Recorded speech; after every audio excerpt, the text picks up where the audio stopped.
Therefore, we're now going to make Gowon the Supreme Commander.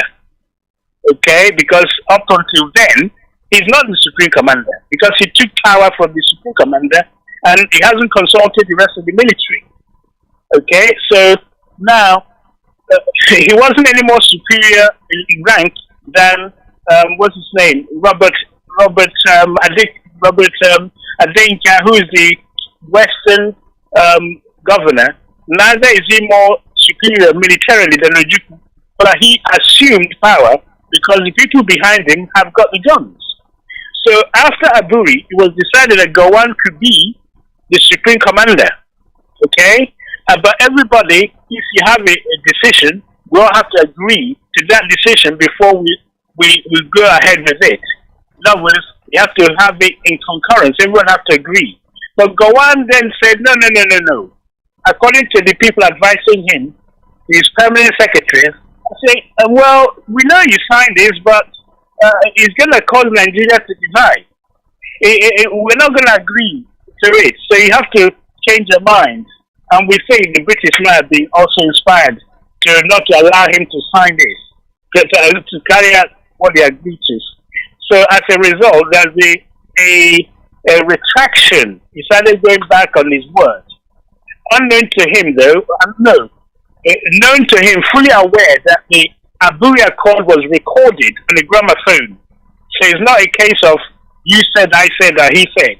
There's evidence of what was actually discussed. So, Mazi, what you are telling me is that Aburi Accord was recorded. Is that right? Yes, it was recorded gramophone. So tell me, how do we explain this man, this old dying, lying man, Gowon? Till today, he is still saying Ojukwu is twisting the truth. That was not what we agreed in Aburi, even though it was recorded. Yes, one day we will get the Aburi and play it. So that's what was played in the eastern region. Yeah, this is what happened in Aburi. We all listened to it. And the t-shirts came out. On Aburi, we stand. Okay?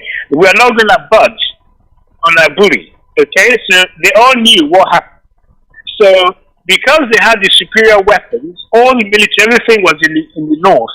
So they thought, well, if Ojukwu disobey, we declare a state of emergency, we invade the east, and it would take about 72 hours, and that would be it.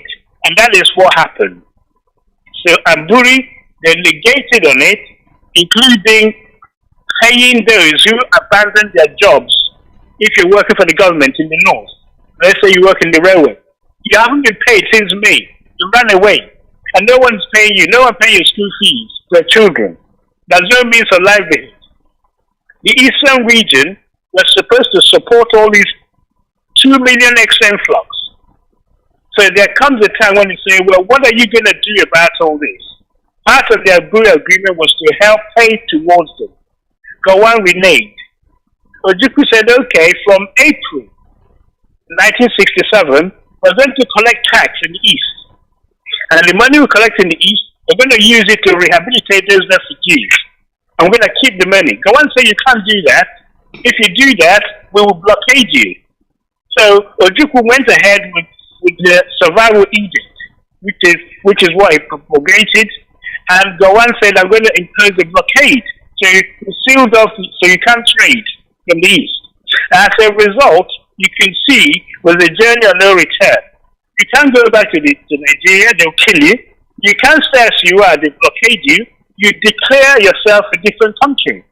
And that was what happened. So Ojukwu called all the experts to come and sit down and discuss what our options are. Do we stay in Nigeria or do we leave Nigeria? They voted with their feet. Means there was a unanimous decision that we've had enough of all these duplicitous people who want to kill us, take our resources, and leave us to die. So they said, please, Ojukwu, on the earliest practical date, we are not asking you, we are mandating you, declare Eastern Region a sovereign nation by the name Republic of Biafra. Before the ink could dry on that day's conference, Gowon decided to divide the country and carve the East into different sections, River State, Ogoja State, East Central State, and reduce it into a dot. Okay, this is where it all started. So if you carve up the country, you didn't ask your permission. Nobody knew where the boundary was. You just declare that area is now East Central State, River State, and Goja State, and then you declare a state of emergency. And you're going to take over the whole area. Right, Mazi. So that is why the people fought. Mazi, as we are about to summarize, I want to ask you this question. Let's put this record straight. So basically, what I'm getting to understand, or what you're telling me, is that the reason why Gowon divided the state is to confuse and create hatred among us, because it's working. If you ask me, it is working. You should hear where an Imo State man is talking to an Anambra, and where an Anambra person is talking to an Imo. You will never know that they speak the same language, because that was the whole idea of divide and rule. Can you summarize on that note? And then, of course, next week we'll continue. Go ahead, please. Yes. The idea of dividing the Eastern region is to weaken the Eastern region as a unit. Okay, you try to weaken them by dividing into along ethnic lines.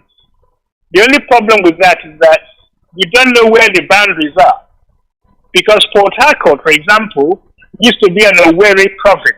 The Igbos, if you like, and their brothers developed Port Harcourt. If you now excise Port Harcourt away from Igbo as a territory, you're asking for trouble, because these are the people who built Port Harcourt. So it's a deliberate ploy to sow seeds of discord among the eastern region. The people from Ogoni, Ijo, Ogoja, they were all involved in the declaration of Biafra. They turned up in the elders' meeting, consultative assembly, eastern region. And it was a unanimous decision to pull away from Nigeria, because they've had enough at that stage. Nigeria cannot guarantee they're not going to kill you. Okay? So you have no choice but to be your own. And the whole Biafra was the shield. The Juku said, if you can cross this line from the north, he won't go out to the north to bring you back, but if you can cross this line and come to the eastern region, then you are safe. It will do everything it can to protect you. And that is how Biafra came to be. So on the 30th of May, Ojukwu declared Biafra, the eastern region, as a sovereign state. Remember, the killing started in May 66. We're talking a whole year of deliberation before Biafra was declared as a sovereign state. Thank you. All right. Thank you very much, Mazi. You know, when it comes to the end of this program, I feel it continues again. To be honest with you, I was born after the war. And whenever I hear this history, oh my goodness me, I sit and I want to listen and listen and learn. Mazi, please, you're not going to let me down now. Next week is yet another Date with Destiny. It is part 3 of Biafran history. Thank you very much, Mazi. We appreciate you. Thank you.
onye kara aka onye kpọrọ akpọchi ike ye ọchịwa na London weye ije ihe jege na Manchester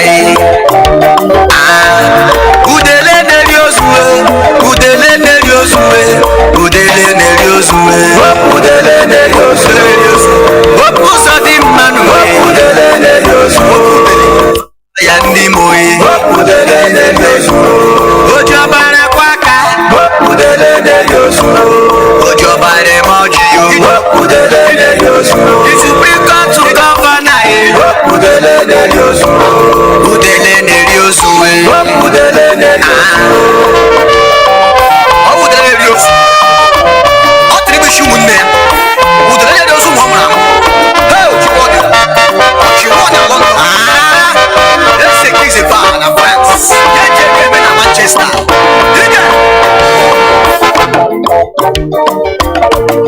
udele neri ozue vampire ndi Imo State yes vampire ndi Imo State opuso di mmanu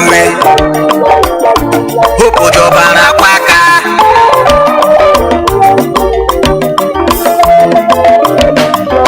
amadara mu opuso di mmanu afọ 2004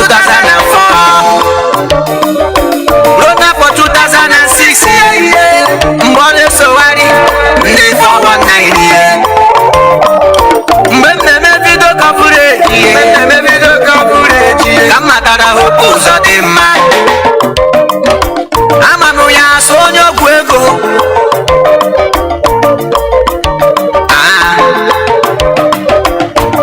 ọ bịazi bịa m upgrade ihe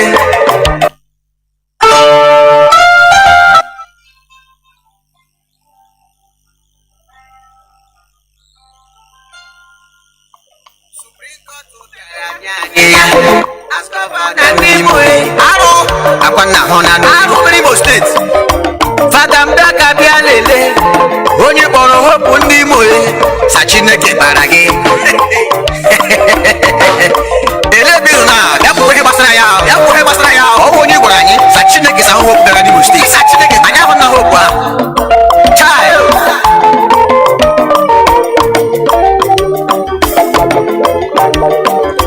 ngụnụ ha tige hopu ụzọ dị mmanụ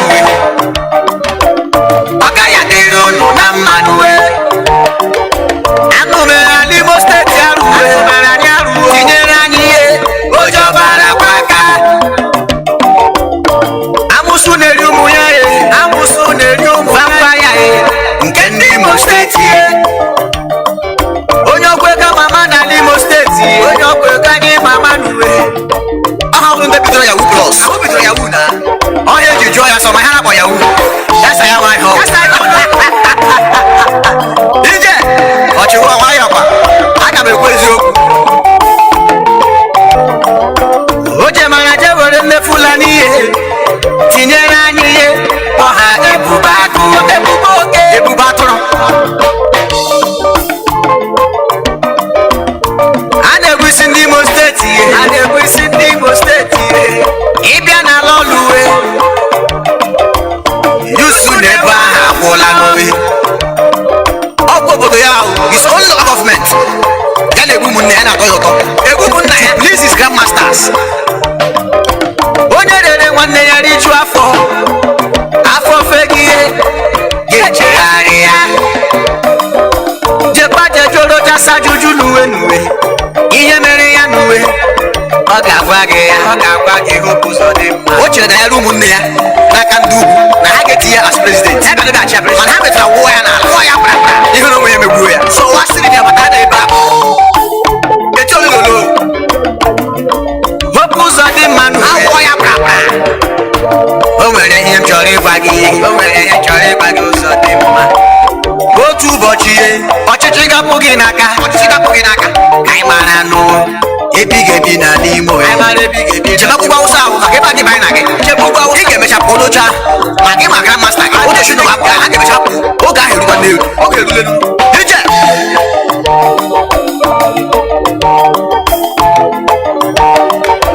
o jemara jewere ego ndị Imo steeti ihe zụrụ wọchị ihe anyị egide ya watch of 457 million ka mmadụ banaka mmadụ Chineke kere eke mana o ji ndị nkụzi ụgwọ ji onye ụlọ ụgwọ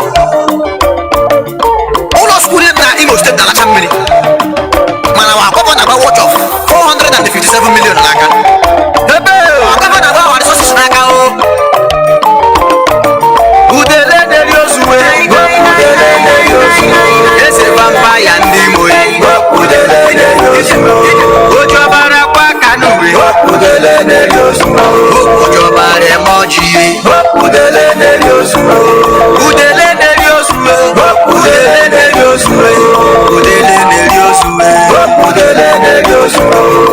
wepụ ụzọ dị mma udele na-eri ozuwe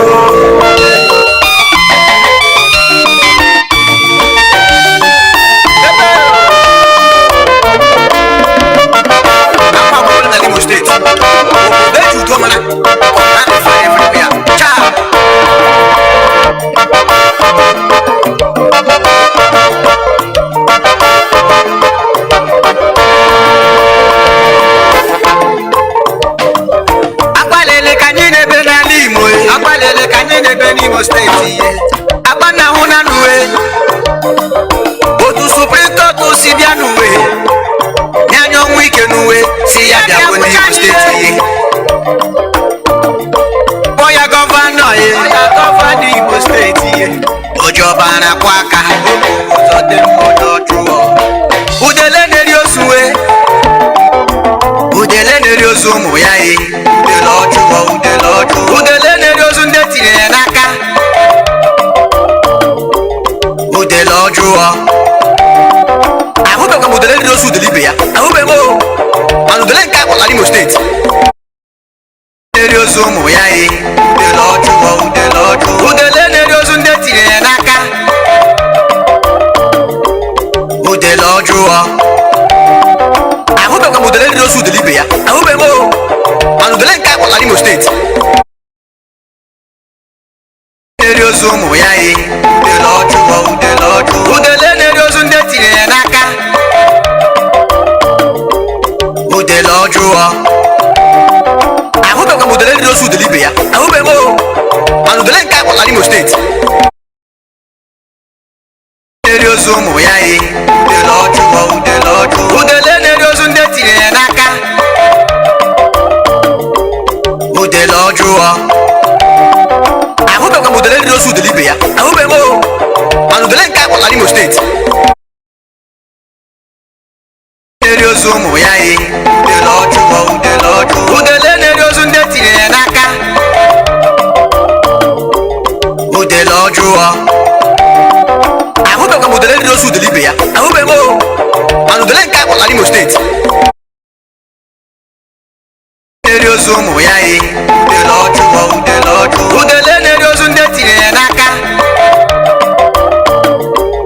udele ọjọọ ahụbeghị m udele na-eri ozu udele ibe ya ahụbeghị m mana udele nke akpọla Imo steeti na-eri ozu ụmụ ya udele na-eri ozu ndị tinyere ya n'aka udele ọjọọ ahụbeghị m udele na-eri ozu udele ibe ya ahụbeghị m mana udele nke akpọla Imo steeti na-eri ozu ụmụ ya udele na-eri ozu ndị tinyere ya n'aka udele ọjọọ ahụbeghị m udele na-eri ozu udele ibe ya ahụbeghị m mana udele nke akpọla Imo steeti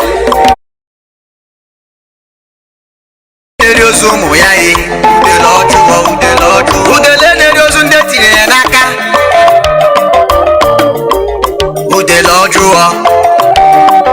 Ahube kwa modele di rosu delibe ya. Ahube mo. Anudele nka kwa Imo State. Neriosu mo ya e. Udelajuwa. Udele neriosu ndeti ne naka. Udelajuwa. Ahube kwa modele di rosu delibe ya. Ahube mo. Anudele nka kwa Imo State. Neriosu mo ya e. Udele neriosu ndeti ne naka. Udelajuwa. Ahube kwa modele di rosu delibe ya. Ahube mo. Anudele nka kwa Imo State. Neriosu mo ya e. Udele neriosu ndeti ne naka. Udelajuwa. Ahube kwa modele di rosu delibe ya. Ahube mo. Anudele nka kwa Imo State. Neriosu mo ya e. Udele neriosu ndeti ne naka. Udelajuwa. Ahube kwa modele di rosu delibe ya. Ahube mo. Anudele nka kwa Imo State. Neriosu mo ya e. Udele neriosu ndeti ne naka. Udelajuwa. Ahube kwa modele di rosu delibe ya. Ahube mo. Anudele nka kwa Imo State. Neriosu mo ya e. Udele neriosu ndeti ne naka. Udelajuwa. Ahube kwa modele di rosu delibe ya. Ahube mo. Anudele nka kwa Imo State. Neriosu mo ya e. Udele neriosu ndeti ne naka. Udelajuwa. Ahube kwa modele di rosu delibe ya. Ahube mo. Anudele nka kwa Imo State. Neriosu mo ya e. Udele neriosu ndeti ne naka. Udelajuwa. Ahube kwa modele di rosu delibe ya. Ahube mo. Anudele nka kwa Imo State. Neriosu mo ya e. Udele neriosu ndeti ne. With pictures of it is people that have heart. If you go to Saudi Arabia, you know this Saudi crown prince, most of his friends are black. When Buhari went to Saudi Arabia, the person that led that moved Saudi crown prince to Buhari is an Igbo guy now. Yeah. Now this guy, but you got a Saudi crown prince met the guy in America. You understand? Even Saudi, Saudi Arabia, they are a state oil company. They want to privatize it now. The 1% is Nigerian that want to buy that 1% of their shares, and it's an Igbo man. I never know all these things. There is one thing is that there is one thing people don't understand. If this refinery will work, if Buhari tell Igbo people say, I want to refine, this man why they call Ibeto. Ibeto has a chemical plant in Houston, in America. My brother now is the director of DPR. He's the current head of DPR. And Ibeto came to meet him that he has capacity that he can bring people to come and build refinery bigger than that of Dangote. But it is Dangote that pushed him out of Nigeria. Yes, I know. Ibeto. Do you know that Ibeto up to now, Ibeto is paying more than $1 million on high sea. His cement are still on high sea.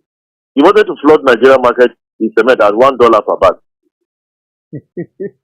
And people don't really understand. You want Igbo, if Igbo man rule Nigeria, we don't enter trouble now.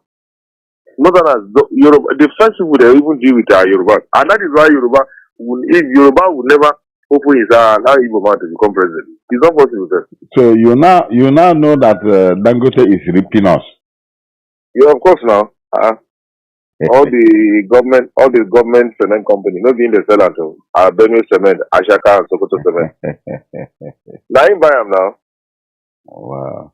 I'm surprised that you know all these things. Yes, every day we are fighting on social media.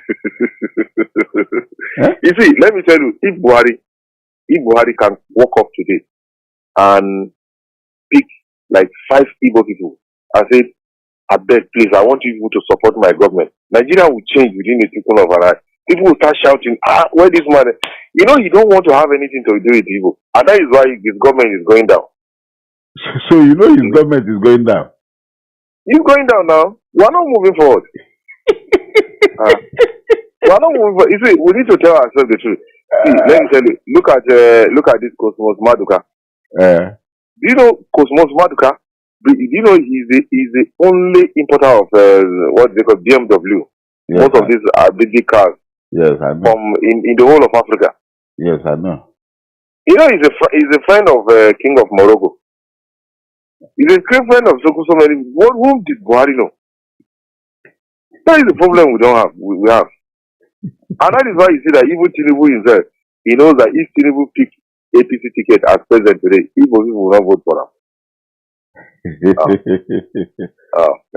We didn't vote for Buhari now. So Tinubu is capitalizing. That's why he is planting his men that he can do away with Igbos. No, Northerners will deal with him. You see, a Northerner will even prefer to move with an Igbo man than a Yoruba man. You know, if an Igbo man get money, if the Igbo man get $1 million, you go no say don't get $1 million. And if Igbo man, you see, if Igbo man won't take action, he can easily open his eye and tell you that this is what I'm going to do. You don't know what Awolowo did to Ojukwu. You know, it was Ojukwu that went to release Awolowo from prison.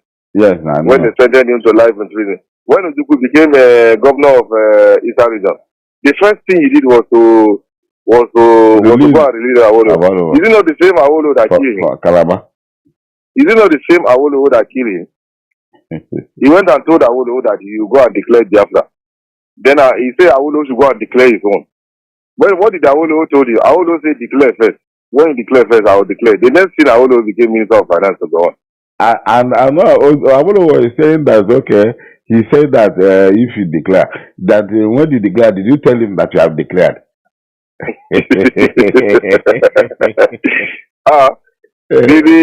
You see, Buhari made the greatest mistake of his life. I swear to God. You know why Igbos are crying? Igbos, they are not even interested to be president or only. Just create enabling environment, make them do their business. You know, they are Jews. The religion is not really their problem. Have you ever had any Igbo man fighting for religion? They are not religious. What they need is comfort of life. If they just get comfort. Look at Prince Ato Eze. This man that has Oranto oil and gas. Buhari don't want to have anything to do with him.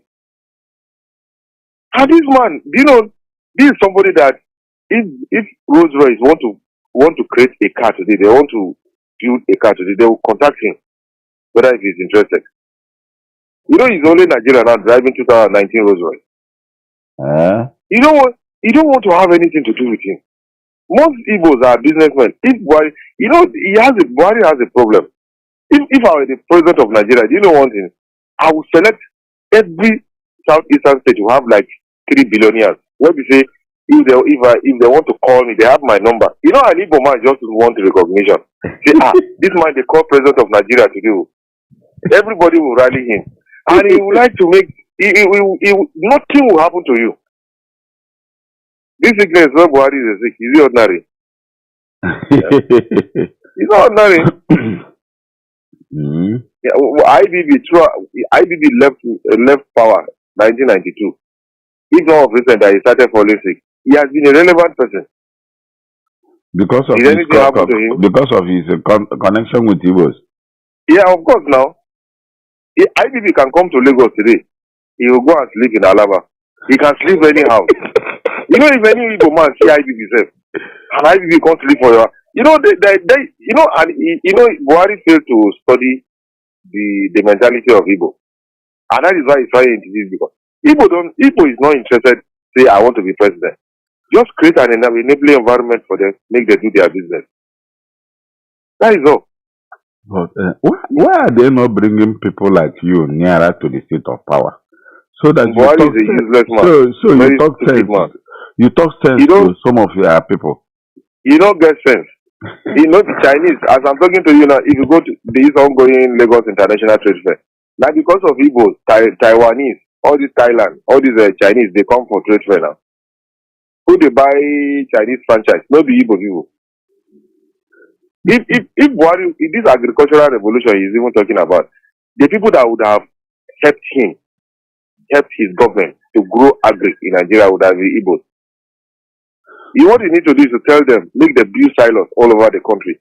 Give them, in olden days, I'm a young boy, in olden days, during the regional, we have marketing board that market farm produce. Yes. When you build all these silos all over the country, give contract to Igbos, make them build those silos. Tell them that now you go get license, like Cosmos Maduka, all those big people, just give them license, say now go to market Nigerian food all over the world. You see that Nigeria will become an agrarian country all of a sudden. Because now then know where people they buy food. Did Booking know where we go to buy food? That is the problem where this person don't understand. There is one thing you don't understand. You see Louis Ojukwu. You know Ojukwu, late Ojukwu's father, Louis Ojukwu. He's the first transporter in Nigeria. Yes, I know. And he's the first person that when he was alive, that Ijigo, Oyibo, what they call it, Oyibo. That place, that Ido Park. Now you get Ido Park. I know. If you go to Ido Park, you go see Yoruba, you go see Hausa, you go see Igbo. Most of his properties all over, you see them, every tribe they there. He's a detribalized Nigeria because he's a businessman. You understand? And Louis Ojukwu that time, he's the only major transporter to John Holtz. All those white companies where they come to Nigeria. Now he bring Leventis to Nigeria. Most big companies. Igbo man, nobody say he want to become president or minister. Louis Ojukwu was offered to be minister and he refused. He said he don't want to be a politician. But he funded NCNC. That is an Igbo man. Had he been Buhari supported, bring Igbo to his, they would have even supported his government. By now, Daura, his village, somebody would have gone there to build oil refineries. Because now then they get where money. And this man just sit down like an archaic person. And the people who are around him, they are old people. That's why we're suffering now. During Jonathan, despite his fault, fuel was not as costly as this. Neighboring countries were getting their fuel. Nigerians were happy. Yes. Dollars was not as high as this. But we're not having any problem. Yes. We have reserve. We have everything. But all of a sudden, Buhari say, I don't go do with Igbo. And he was even showing the hatred towards them. And that is why they look up. Showing them hatred. If you go the whole of Broad Street now, William Street for Island, all those big buildings are Igbo people will get there now. Yoruba and streets they don't get shop. And these are people that would have helped you to move your economy. Just sit down and say, I don't want to do anything with them. Okay, go now. Go. So you really know that Nigeria is actually going down? Well, I mean, we are not moving forward now, Chief. Because Buhari was sitting on the time bomb, waiting to explode. And people don't know. I'm afraid now that by next year, I've started processing my documents. By next year, I'll leave Nigeria and I'll not come back again. No. If you leave Nigeria, where are we going to run to? You are even talking about, do you know that in my village now, 1,000 naira, if you give 1,000 naira to person, but if you like say you don't carry 1 million, give out. Yes, man. People are hungry. People are hungry. And demand doesn't There's want hungry to everywhere. And the problem is that he's not doing anything. You see? You need to have done something that people say, this is what I have done. He has not done anything. We are not moving forward. And my voice was not coming out. Instead, it was repeating, but it has been regulated. So, as I was saying, one thing that baffles me is this. That black people, black Africans, they always try to suppress, gang up to suppress any person or set of people that are fighting for freedom, for liberation. That beats my understanding. I don't really understand why. I'm telling you honestly, I don't understand why.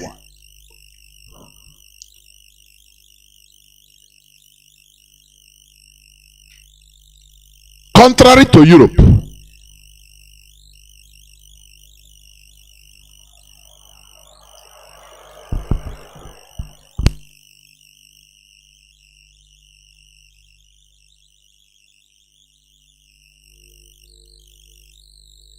Sorry, I was regulating something.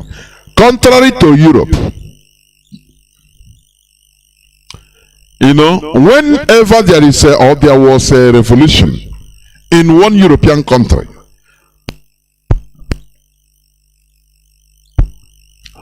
other countries will emulate. Instead of suppressing it, these other country citizens will rise up and do the same thing. But in Africa, if there is a revolution in one African country, other African countries will gang up to go and suppress that revolution, that good revolution, and it will die a natural death. Everybody will continue being in darkness. It is really absurd. Before I continue, please, let me not forget, before I continue, let us pray. Let us pray.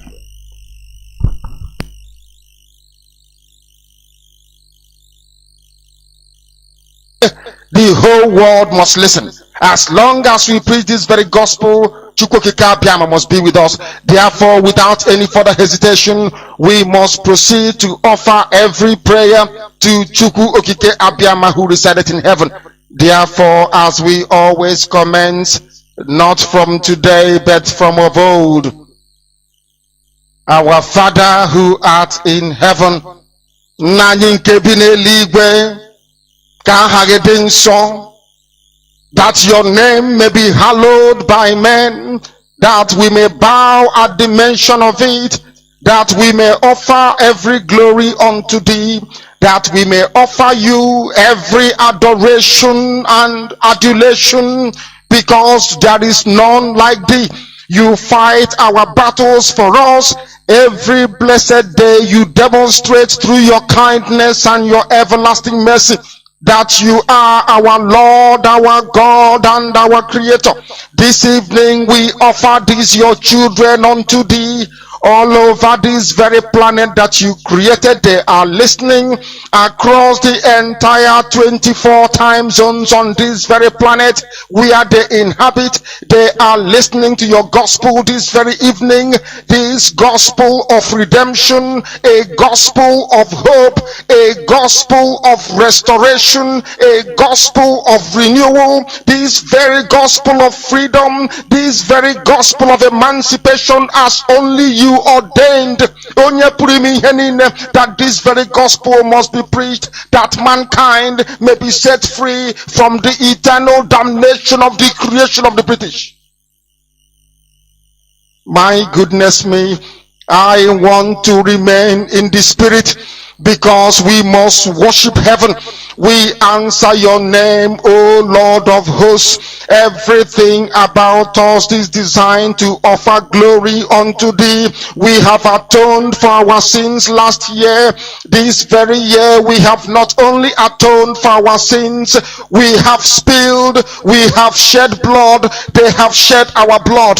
We have let our sacrifice be made unto thee. Even on the 30th of August, as we are being felled by the bullets of the enemy, by the workers of iniquity and of darkness, we remain very strong today to beckon upon thee, to ask you for your mercy and for your grace, to ensure that your kingdom is restored upon the face of the earth, that you can bring your healing hand to bear upon the life of those of them that you created for one singular purpose, and that purpose alone, which is to worship you in truth and in every honesty. Is there any way that we have erred? Is there any way that our ancestors may have sinned? We confess before a congregation of the whole of humanity to ask you, O Lord of hosts, to have mercy upon us. You must have mercy upon us. We have suffered enough. We have been subjugated enough. We have been tortured enough. We have been imprisoned enough. We did not do these people anything. Our only crime is to answer your name. Our only crime is to be born your children. Our only crime is to excel at everything that we place our hands into. Our only crime is to exhibit your glory and your blessing, which manifestedly is upon our lives every blessed day. That is why they want to kill us. That is why the British want to join those of them who don't know you to destroy your creation and your inheritance. You will not allow shame to befall your name. You will not allow the enemies to triumph over the lives of your children, because you created us to exist, to worship, to honor, and to praise you. That is exactly what we are going to do when this Biafra comes. It will come in truth and in every honesty, because we remain every blessed day Chukwu Abiama Benigwe whiter than white and whiter than snow. Is there any way that we have sinned that you cannot forgive us our trespasses, to enable us to fulfill your own word which was spoken thousands of years ago, that instead of what you promised not to come to pass, that heaven and earth will cease to exist? You opened your mouth to bless mankind to the coming of Yahweh Yeshua, who came here and said, let your kingdom come on earth as it is in heaven. Those words can never be in vain, because they are anchored upon your holiness and your magnificence.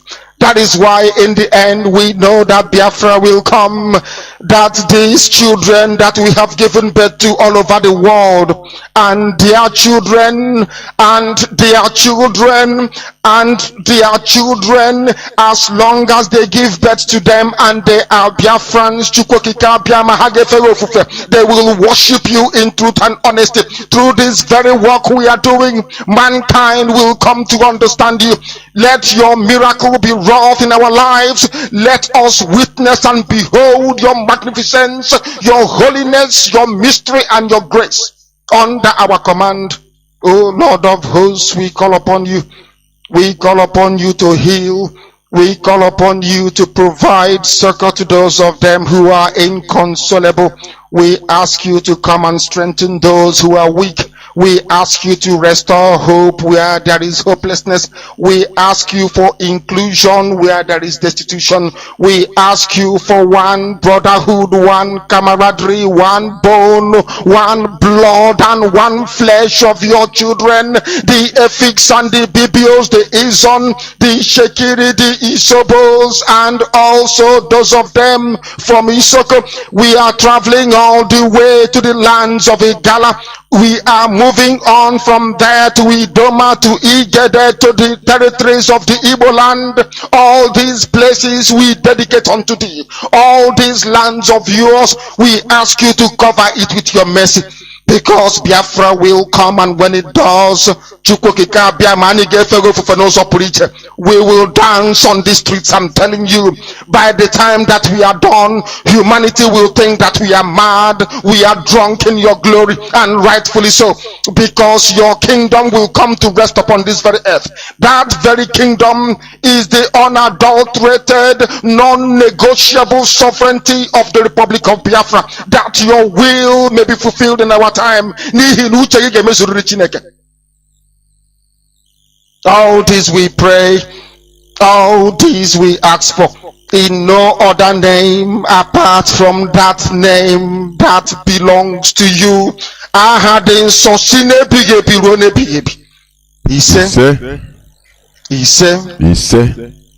He said. Once again, I welcome each and every one of you to today's edition of Radio Biafra HAUSA-SERVICE, coming to you through Radio Biafra London. My name is Mazi Nnamdi from Olu province of Biafra land. We are here live and direct. Today is the 9th day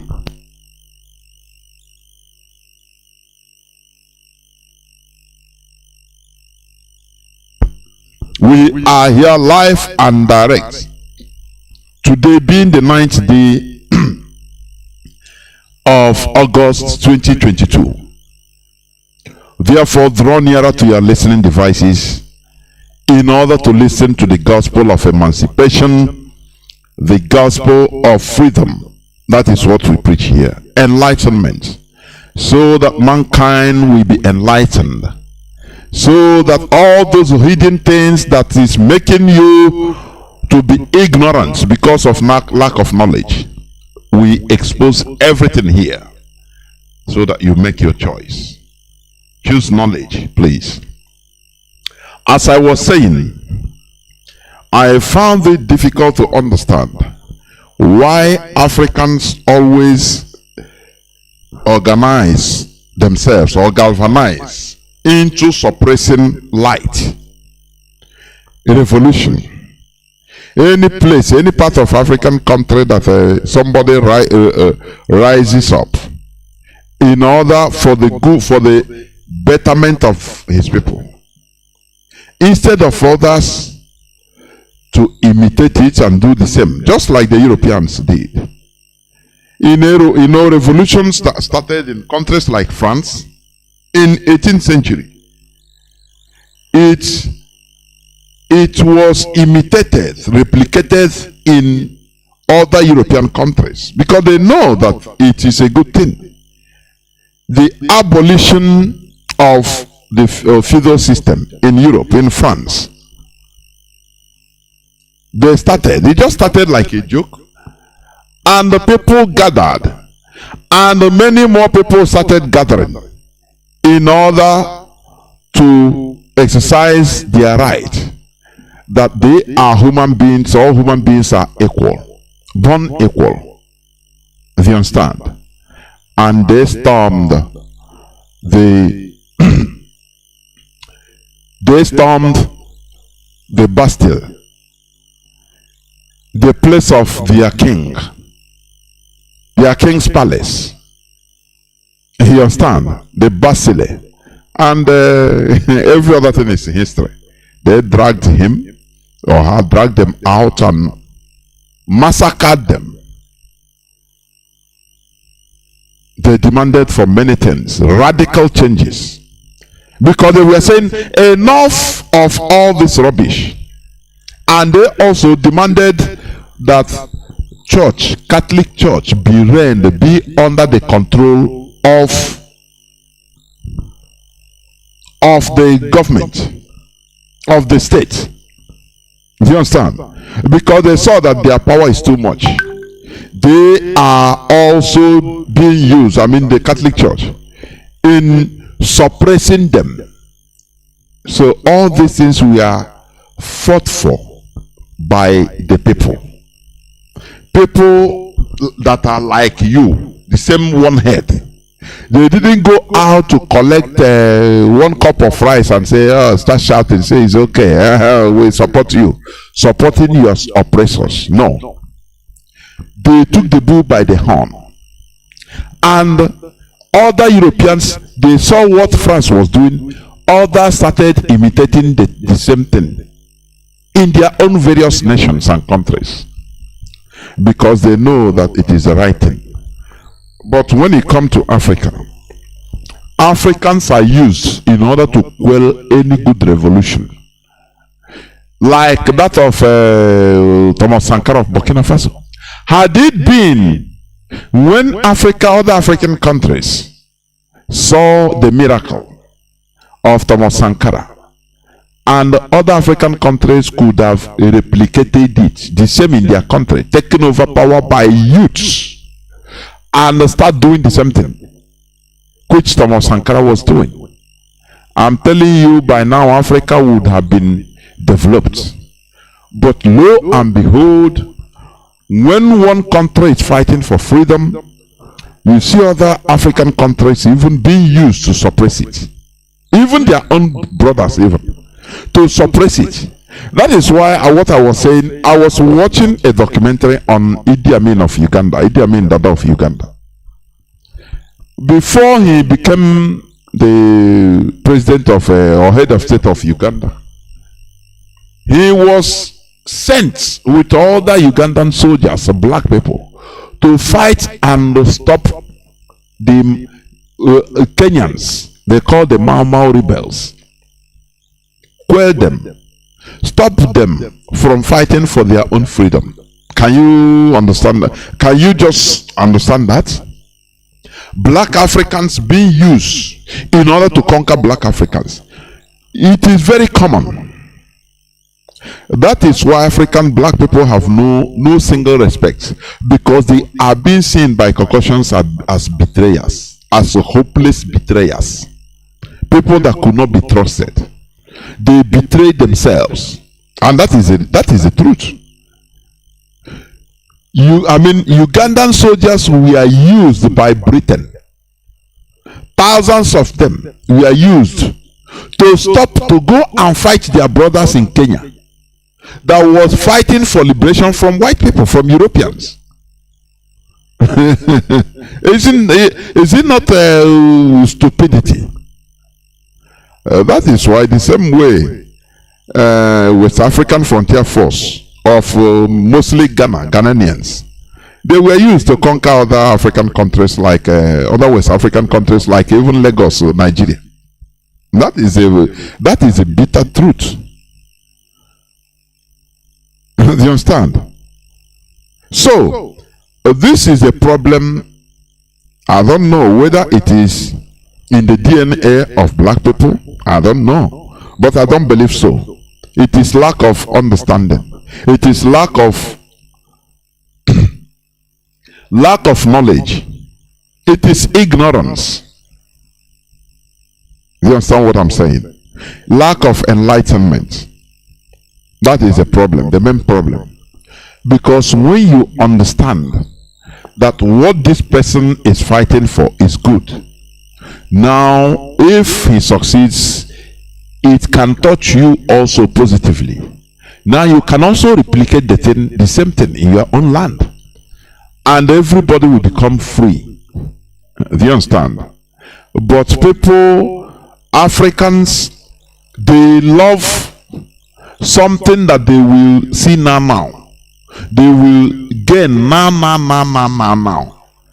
It doesn't matter selling their brother when they are hungry and getting food. They will do it. That is what the Europeans have seen. The faults Europeans see in Africa, and they are using it to their own advantage, to their own benefit.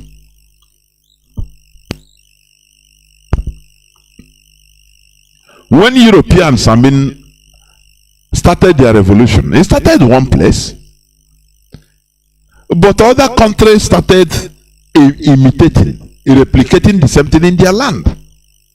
They didn't come to say, oh no, stop. They even being used in order to come and quell the revolution in France. Instead, others know that, look, what French people are doing is the right thing. If we do the same thing here, it will be good for all of us. Instead of allowing somebody to be a lone voice in the wilderness. Do you understand?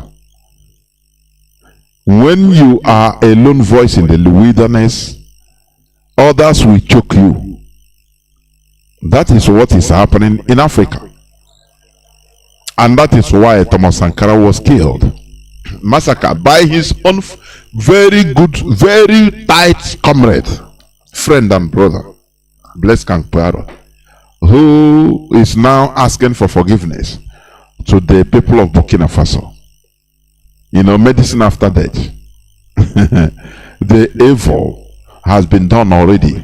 When France promised him heaven and earth, we will be at your back, we will support you, don't you like to be a president? Why is it that he's only this little boy every time him talking?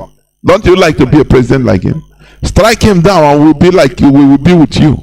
And he did. And for I think 20-something years he was a president. What did he achieve? He destroyed, absolutely destroyed the legacy of Thomas Sankara. The legacy he led. He destroyed everything.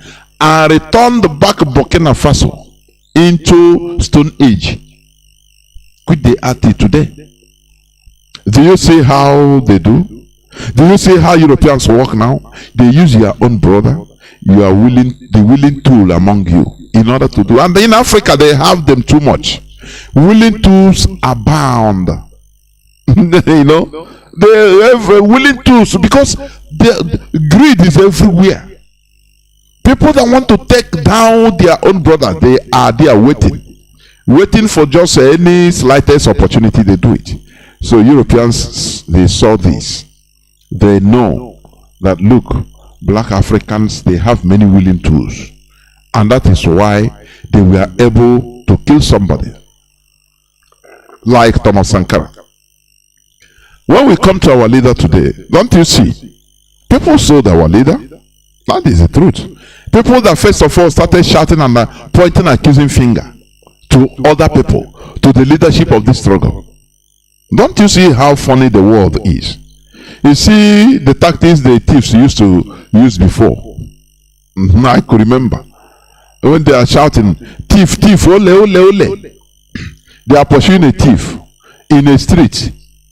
Now that thief will be pointing forward and shouting, thief, thief, thief, thief. People will be surprised. People will become confused. You know, no person will catch him. He will escape. So that is what these people, these evil people that came into our midst, that is the idea they use. They committed a horrible crime, and they are the people to turn around. First of all, they started, accusing everybody, the leadership, oh, DOS, oh, this and that. It's them, it's them. And people fell for it. It is really horrible. I'm telling you, it is really horrible. There is a video making round now on WhatsApp. Please stop glorifying evil. Let me tell you, people are saying all sorts of things, thinking that it is this man being killed, the mayor of Mozambique. It is lie, please. You see the pits they put. These are the impostors, people that are using ESN to commit horrible crime. Let me tell you what really transpired. That man you are seeing there that was asking for his life, people were saying, oh, it's Ogu. It's lie. Please. It's lie. These people are government agents, fake ESN infiltrators. You know, they used to recruit people, telling people that they are ESN. Now this guy entered thinking that he's, one thing is this: when people don't listen, because there is no more recruitment of ESN of any sort. Please, when people don't listen, don't get the right information, because they don't listen, they fall victims of what they don't want. That is the problem our people are having. When you don't listen to Radio Biafra, you feel that you have outgrown listening to Radio Biafra. It doesn't mean anything. That you have known it all. You will fall into a problem that will consume your life. That is what happened. This man that was begging for his life, he entered the wrong chance. Those boys thinking that they are ESN, which they are not. But when he saw their activities, he thought inside him that, look, this should not be the work of ESN. Kidnapping people, killing people. No. He said no. And he ran away. And these people have been looking for him because, they don't want their secrets to be divulged. They were looking for this man. And after they caught him and dragged him into that bush. Do you understand? The man was begging even for one phone call to his wife before they can kill him, because you know that these people are demons. ESN doesn't kill unless you are a saboteur. Yes. Do you understand me? So that is how they shot and killed this man. One, this man also, he made a mistake by not listening.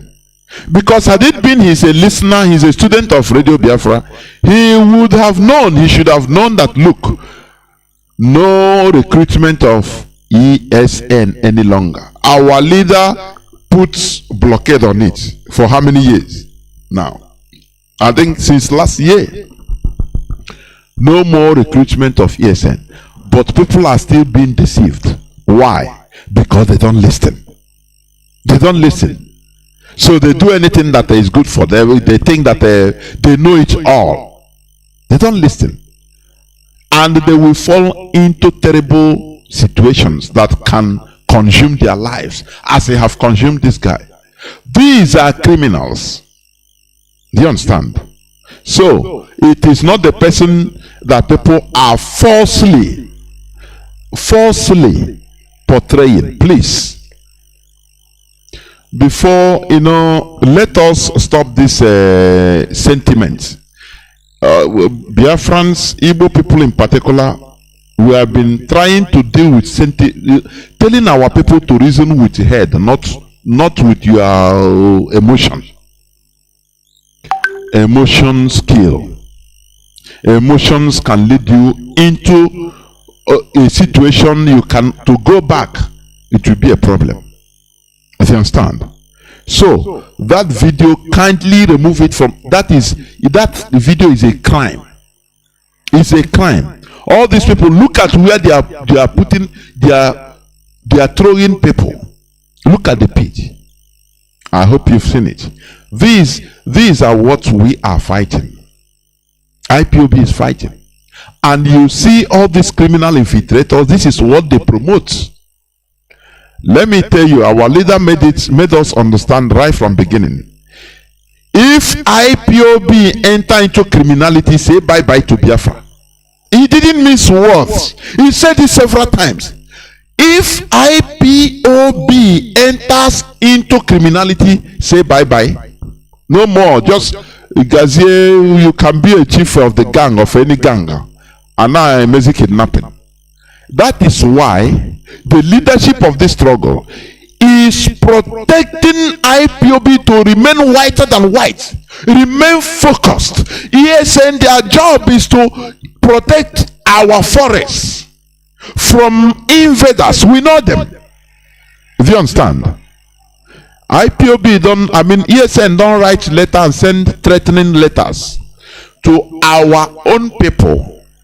People that travel and come, you send them letters and okay, if you don't pay me so amount, if you don't bring money, bring a pump action, bring this and that, bring a AK-47, 5 AK-47. Otherwise, we burn your house. These are criminals being instituted by all these infiltrators. People should understand this. Our own type of freedom fighting is unique. If our leader said he studied our people, our mindset, our behavior, and now set a pattern. If we deviate from that pattern, say bye-bye to restoration of Biafra. It doesn't matter who is telling you sweet words. Oh, this is freedom fighting. This is how it is done in Mozambique. This is how it was done in Cuba. No, it is life from the pit of hell. Once people deviate into criminality, they will lose focus. What they will be thinking now is how to make money. I saw some screenshot of people, somebody asking, I want to enter ESN. Please, I don't have money. That is why I want to raise money in order to start my business. So, I cannot. So, this is what people want us to be. This is how people want this struggle to be confused, to be like this. I cannot believe my ears and my eyes, honestly. These are these infiltrators that they say they know it all. They initiate let me tell you, you know why we call them infiltrators? Because they are working for our enemies. What these people are doing is to bring criminality so that to confuse people. Confuse the whole Biafrans, and that I am Mazi Nnamdi. These people are killing us. So it's ESN now that is kidnapping and killing us. Now wow, they will come and do one thing. You think that it is reality. Now they will be committing atrocities. You don't know the harm these idiots are causing. You don't know the harm to our collective interest these idiots are causing. You don't know. You don't know. That is why when I see people commenting and supporting these infiltrators. Now, freedom, I look at them, I say, look, ignorance is too bad. What you don't know is more than you. These people are even scaring people that should be supporting IPOB security. They are scaring them away. People don't understand what these people are causing. And they are being encouraged by all these infiltrators that came into our midst. They are being encouraged. Hey, do it. Now here are freedom fighting. Now they make people now start looking for money, kidnapping, asking for money, kidnapping, killing innocent people. That is why our leader said the last time, he said it, that Biafra land should be calm, that nobody should be killed, because he didn't come, IPOB didn't come to kill Biafrans. That the reason why he is there in the enemy dungeon is to save our people, not to kill them. So why do you think our people will be misled like this? And now all they care for is looking for money, looking for kidnap. Now drop you go drop for us, so you go drop for us 5 million. You know, okay, who tell you that? That is not ESN. These are criminals, for goodness sake. Stop allowing, the foreign, all these infiltrators in order to use you, because their mission is clear: to compromise IPOB, compromise ESN, so that everything, it will be on ESN head. They will kill and they will say he is ESN. When they catch them, for example, if the zoo police even catch them alive, or the military, now they will start talking that they are ESN, they are IPOB. Why? Because some of these people were IPOBs really, but they receive calls and when the Igbo man hear ego money, now they are using you people. They are not paying you. Don't worry, come, you go to make money. You understand? You go to make money, we go to pay you heavily. We used to see it every day. Inboxes, voices, screenshots every day. Oh, we used to make money, don't worry.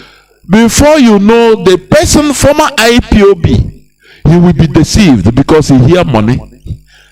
Oh, instead of you people suffering, you are suffering. They are commanding you. They are with their families living fine. They are withholding your money. Come, we will pay you. And before you know, you are entering into a situation you don't even understand. You cannot come out again. Now, they will push them into kidnapping. Now, kidnap, cause confusion everywhere. Any person kill our own people. And one day, when the person will be caught, he will start telling the zoo military that he's an IPOB. Because after all, he was IPOB before. Fallen IPOB.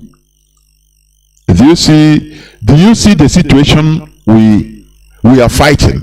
Do you see the situation IPOB is fighting? Very delicate situation. That is why when we tell you people, listen to Radio Biafra, it is very, very important. Ntebonka. Ntebokwananka. That is the reality. That is the truth.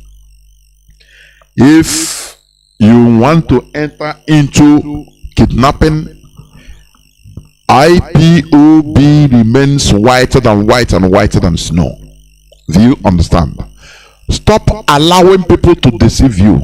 Say they are recruiting. You want to recruit in ESN? Come, call this number. You are going on a journey of no return. That is the journey you are going. Before you understand, it is too late.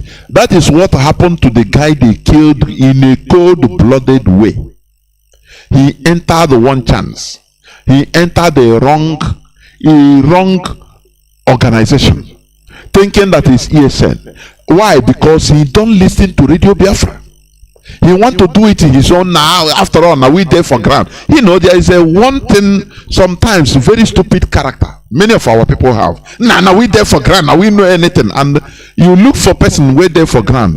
You know now what he's seeing is just his village perimeter. Something will happen even less than 500 meters from him. He will not hear it. You will call him and start telling him, now look at what is happening at your you that is outside. I was saying, no, now we there for ground. But after he will understand, now, how do you hear this? He say, okay, no be you there for ground. You understand? How can you get information where you don't have electricity? Number one. This world is a digital age. I mean, you're on a digital age. We are on 21st century. Information travels faster than light. Now, you that is running, you're on the ground, but you don't even have a internet connectivity.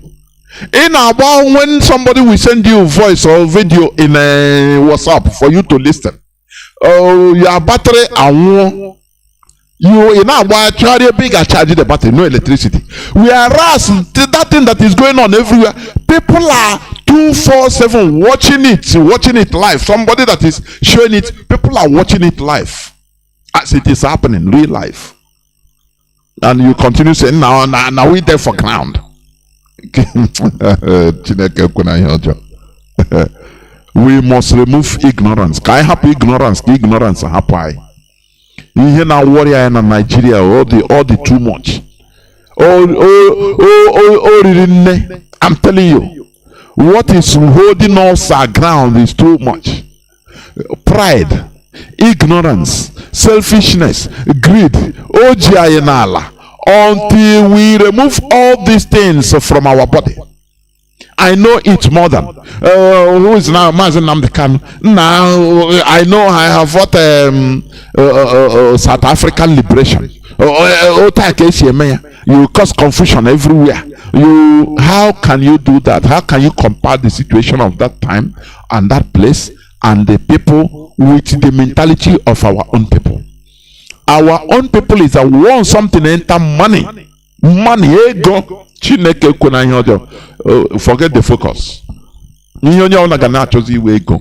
Our leader did a very wonderful job by working in IPOB or ESN is voluntary, so that you know right from beginning that you are not there for money.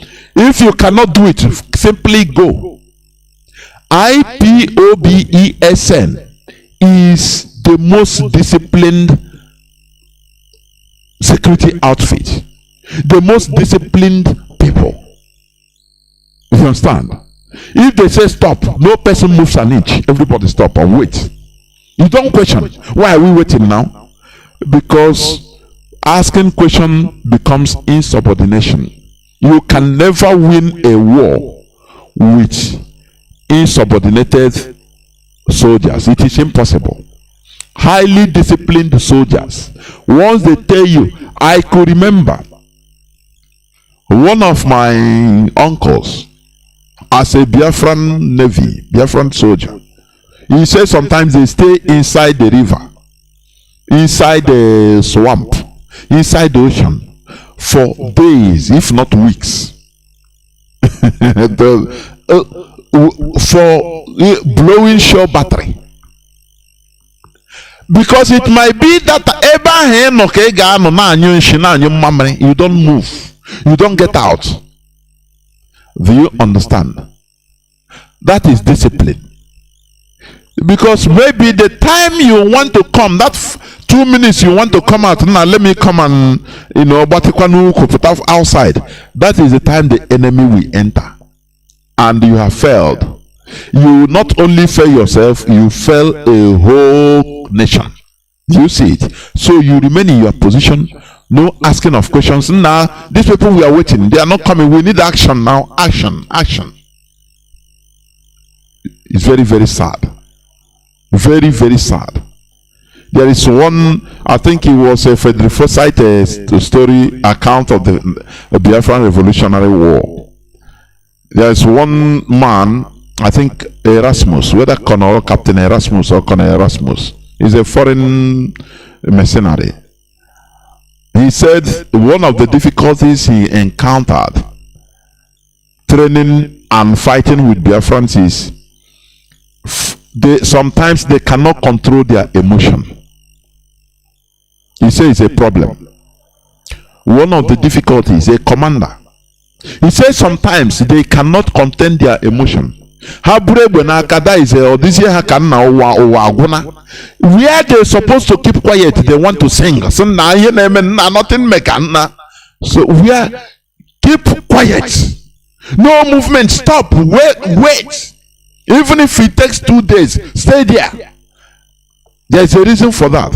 Some people want action. Catch action now. How can you win a war with a people like this? Absolute discipline is involved in what we are doing. Do you understand? That is why our leader made this struggle, or serving as a principal servant in this struggle. He made it not attractive to be voluntary. Do you understand? Voluntary. So that because if you hear that now Radio Biafra broadcasters are being paid now, you see people that will come now, hey, Biafra, can I broadcast? But our leader made it not to be attractive, so that if you are there, you are there. As I'm broadcasting, I bought the whole equipment I'm using. Bar none. I say bar none. The whole computers, set up the studio by my own money. I am proud to say it tomorrow.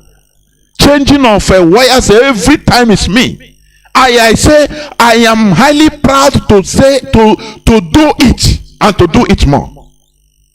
No person, I am putting my money, paying connection, paying the Wi-Fi, everything. So how many people will like you come? Oh yeah, come now, come and broadcast now. Advertise inside the no, instead of getting money, no. That is the beauty of this. So that any person that comes, you know that he is genuine, or the genuine, putting his own resources, he is genuine. You understand? That is why when we talk, I raise my head high. No person can come and tell me this and that. I don't even want to hear that. So our struggle is voluntary. It's not by force. It's not to make money. Any person that is trying to lure you, come to ESN, you will be getting money, we will be paying you. Know that he have shifted from Biafra restoration to making money. Common sense should tell you that, look, the recompense is money, which means it's no more Biafra, it's money. There is something behind that. Do you understand?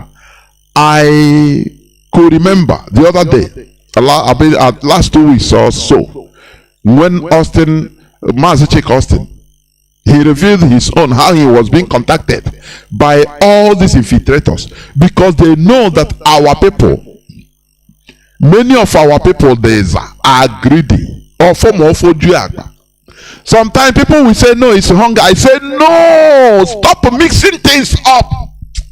Sometimes I say no, our people, there is hunger, so there is hunger. See, no, it's not. There is hunger, yes, but it is not because of hunger. It is because of the type of people they are. I'm telling you, there are people, even despite hunger, let me tell you, despite hunger, they don't have food to eat for that day. They will never steal. They will see something to see. They say, no. I'm not a thief. They will not do it. There are people that are hungry. You meet them and tell them, look, come, I will give you this to do this. So they see that thing is bad. They say, no, I cannot do it. Chick Austin is a living witness. He said how he was contacted. Do you understand? how he was contacted. Do you know that many of all these people that are being contacted and given initial money, many of them entered into, they bought big cars, new cars, big cars, start building houses. And you are telling me it's hunger? Is that what you are telling me? Let us stop mixing issues and giving excuses for failure. It is greed. You can be hungry and refuse food because of integrity. Anyway, there is something we call integrity. Our people, many of our people don't understand what is integrity. Instead of me to belittle myself to do this, instead I die. That is integrity. Just like our leader. Instead of me to corrupt myself to accept what the zoo offered for me, instead let me die. That is integrity. Are you going to say it's hunger? Come on. Are you going to say it is hunger? No, this and that. For me, I don't even want to listen to. That is garbage. That is garbage. In my family, we are trained that even as a child, as a kid, you could be hungry, you never eat, but you go outside, they offer you food, you refuse. What happened now? Even my mother will be there telling you, come on, go and take now. Come and eat. Go and follow them eat. You say no. Yes or no? Because you know. So you cannot tell me it's hunger. It's hunger. Oh, here you cover the rating. Greed. Primitive accumulation syndrome. Anything. What matters is money. There are people that they are doing even a bit good in the zoo, but they want more. They want more. I furnish a place. I will furnish studio for you in MSC here. And that, how do you think that is low life? I call it. That is low life. Either we do this or we don't do it. That is the reality. So let us continue. Before I continue into the topic of my submission, which is the danger of foreign influence or foreign interference on local governance. That is the topic of my submission, or that will be the topic of my submission today. But I will go just into few headlines, please. Our people should know something. We should know the secret of. We should know the secrets of what we are doing or what is happening. Do you understand? We should know.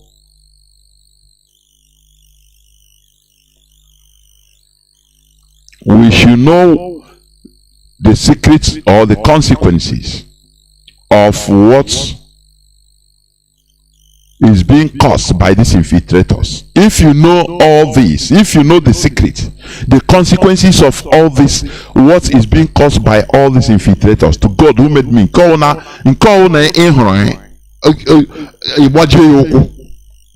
because they are trying to destroy what Mazi Nnamdi Kanu suffered to build. Through your emotion, your sentiment, IPOB na kana action, now say na everywhere. No, it is not like that. What they are causing, upward like this personally now working here, these people now cause the consequence.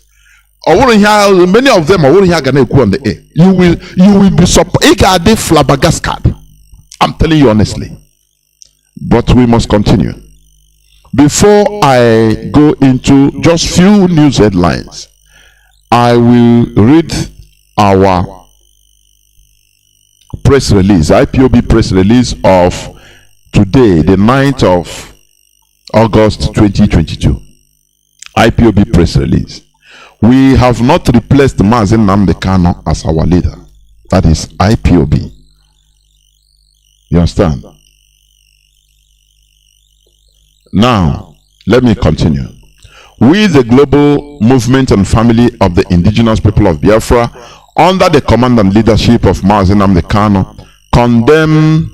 condemn the useless and fabricated media propaganda and blackmail for some media houses that IPOB has another or acting leader replacing our indefatigable liberator and prophet Mazi Nnamdi Kanu Those peddling this kind of lies are those criminals who Gota media are publishing this to confuse the weak-minded people. We want everybody to bear in mind that Mazi Nnamdi is the head of the Indigenous People of Biafra Directorate of State, DOS, and not IPOB acting leader. There was never a time that Emma Powerful, the publicity secretary of IPOB, issued any statement purporting that our leader has been replaced by Mazi Nnamdi as IPOB acting leader. The said statement was the handiwork of mischievous elements bent on causing confusion in IPOB. It's unfortunate that some mischievous elements twisted an unambiguous statement by IPOB, where we clarify that in the meantime that our leader is in the detention, the head of the DOS, Mazi Nnamdi, will be providing direction on the day-to-day activities of IPOB. We never said that Mazi Nnamdi has become the acting leader of IPOB. For the avoidance of doubt, Mazi Nnamdi Kanu remains the leader of the indigenous people of Biafra. The entire IPOB family all over the world is loyal to him. IPOB has no acting leader. Chike Odozium is only the head of DOS of IPOB, not the leader. We therefore urge our family members, supporters, friends, and members of the public to ignore the misleading and mischievous media reports. Comrade Emma Powerful, Media and Publicity Secretary for the Indigenous People of Biafra. There is a word here now that I'm telling you how sometimes that is why I say listening to this hallowed platform is the key, because sometimes there are things you use your brain as a student of Radio Biafra. Just know. You don't need to even ask questions. You know that it has a mischievous background. This report. That is what our leader has trained us into to be calculative. Do you understand? Not everything, because there are sometimes people will start inboxing asking me some question that makes me mad. Not just the person. I'm telling you honestly. Sometimes people that I think that should know, and I do the useless question. Our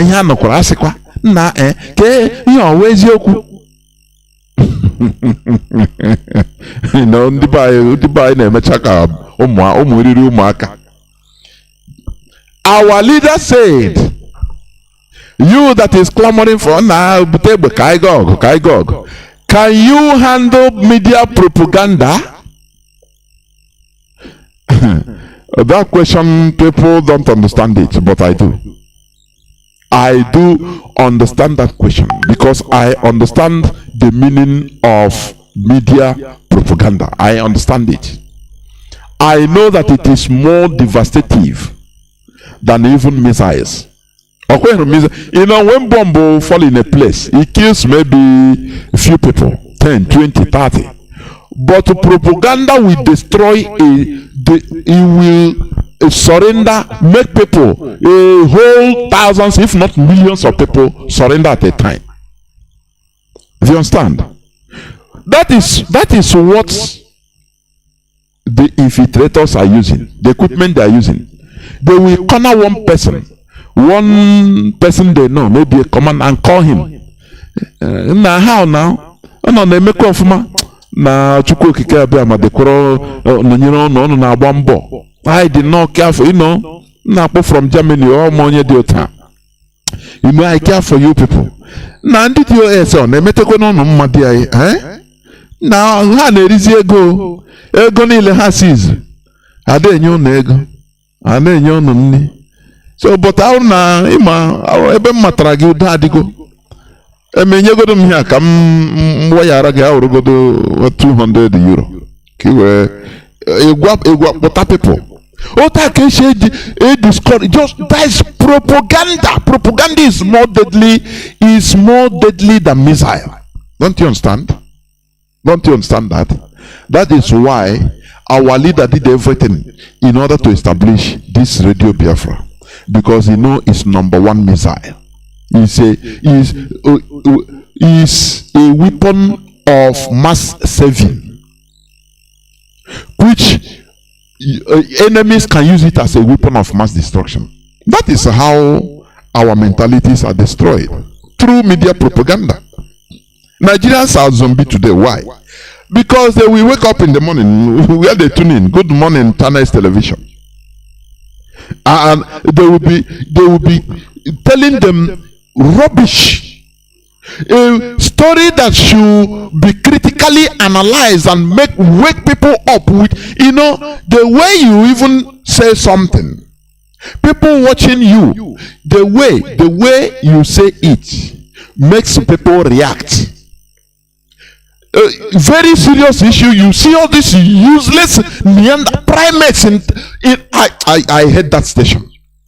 You see all these Nigerian stations, televisions, I hate them with everything in me. Something very serious. You see them, the way they are discussing it, they are laughing anyway. And we gone. How, making light of very serious issues. Making very light.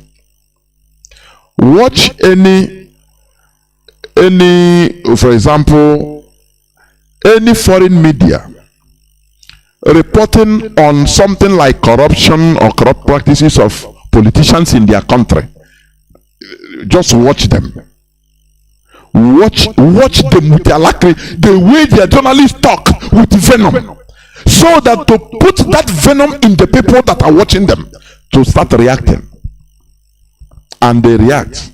That is why the Prime Minister of Austria recently resigned because of just small thing. If it's in Nigeria, the way Chinese television will be reporting and laughing over it. These politicians now, wow, let them have a Christian mind now, let them have Muslim mind, let them have the mind of God.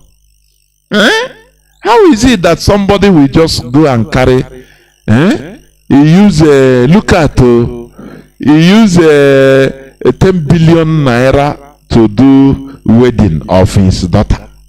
They laugh. Kwa kwa kwa. What do they call all those useless names? I don't even want to know. In their studio. What do you say about it? Wow. 10 billion naira wedding. Do you know it? Now wow. Abi they invited Joe Biden. 10 billion wedding. It will be very big. Anyway, let these people, messy Nigerians, at least, even if they say 1 billion, it will be palatable. But 10 billion is too much. Anyway, this is a country we are. All these politicians, you may want to take them easy. 10 billion too much now.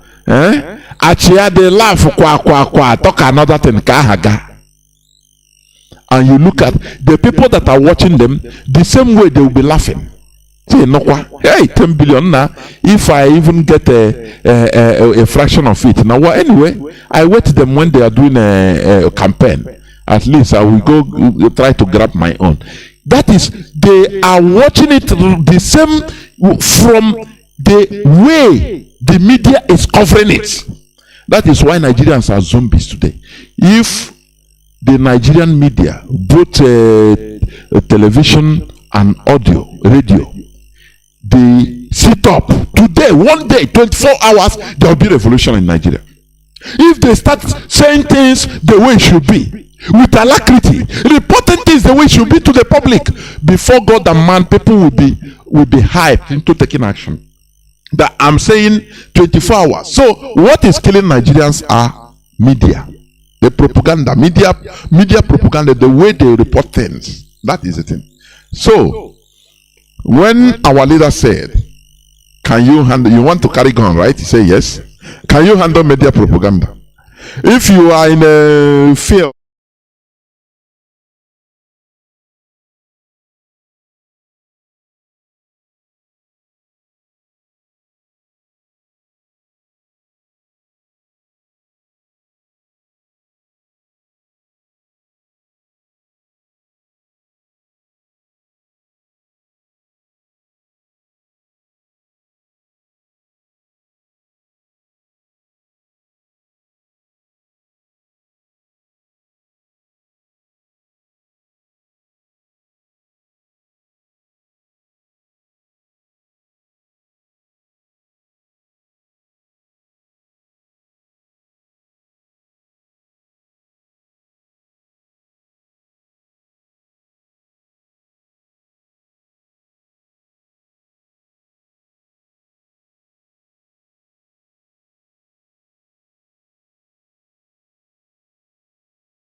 You people are gallant soldiers. You know, the same way the same way the devil used to come, the same way they call you and say, praise you. Oh, we as a ESN commander, you are now, wow, you are doing well.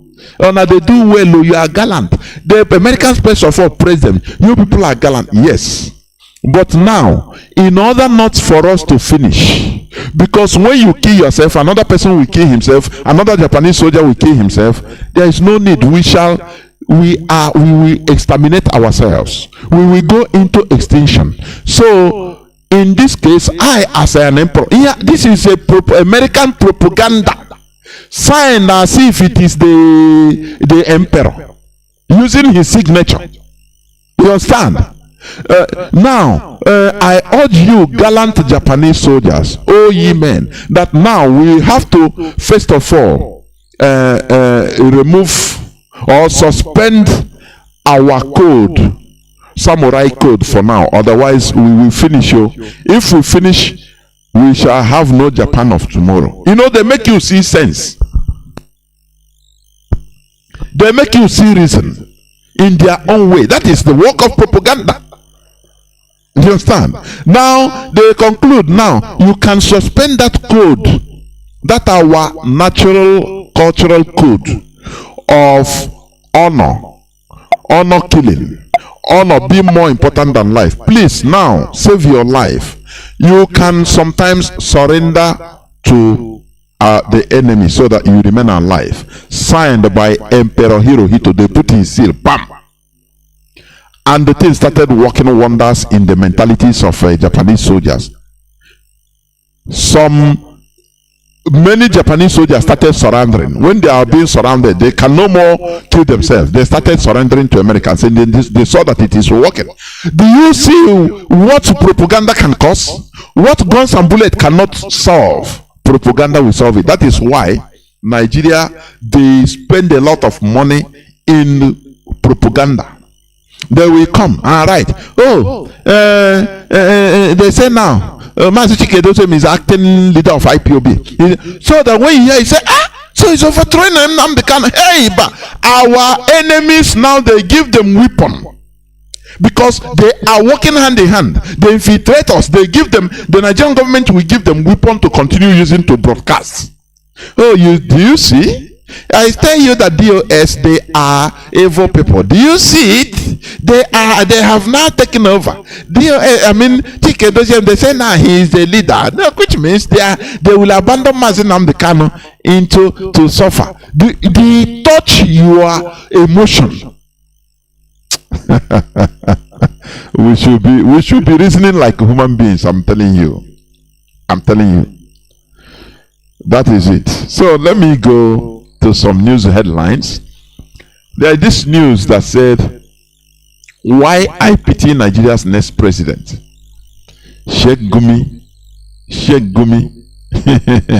the leader of, even in the picture in Sahara Reporters, the picture they use is or Nigeria World, you know, he's sitting with Fulani terrorists armed to the teeth, and it doesn't cause any brouhaha.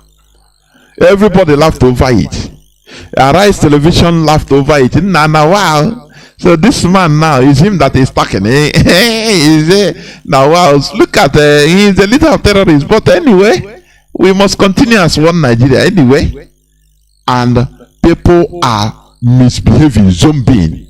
He said the controversial Islamic cleric Sheikh Ahmed Gumi has expressed pity over the next president of Nigeria. Why? Because he is the chief terrorist. He is their commander, one of their commanders. You understand? Gumi said Nigeria's next president will meet a lot of mess upon assumption of office.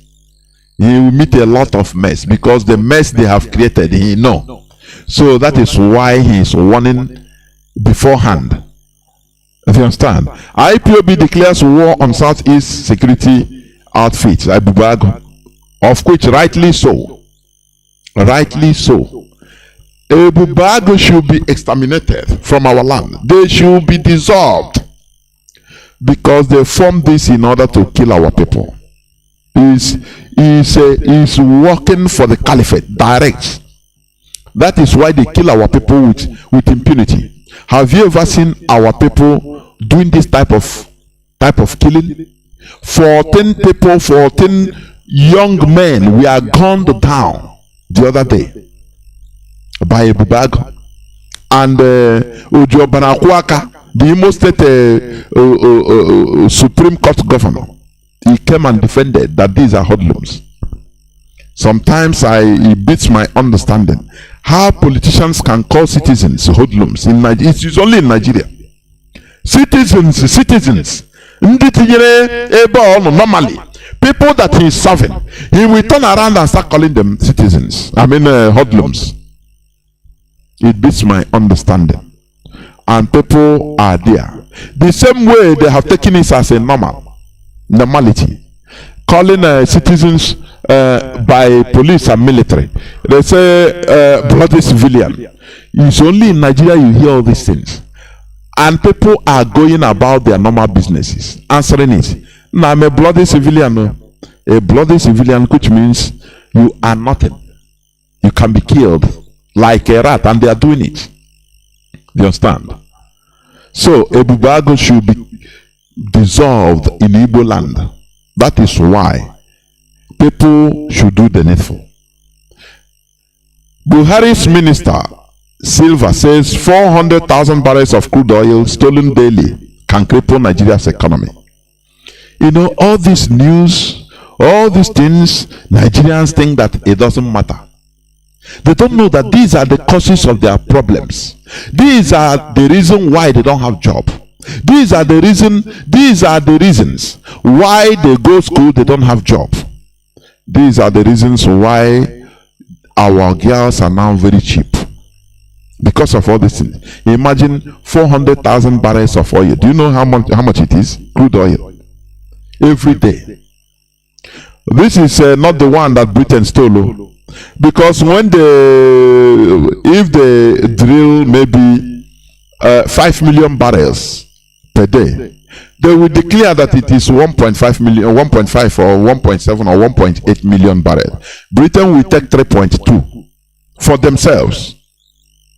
Because that place there is no meter. You think we are lying? I have read this news right from one of the bosses of NNPC. He said there is no meter in the drilling field where they pump oil into vessels. No meter there.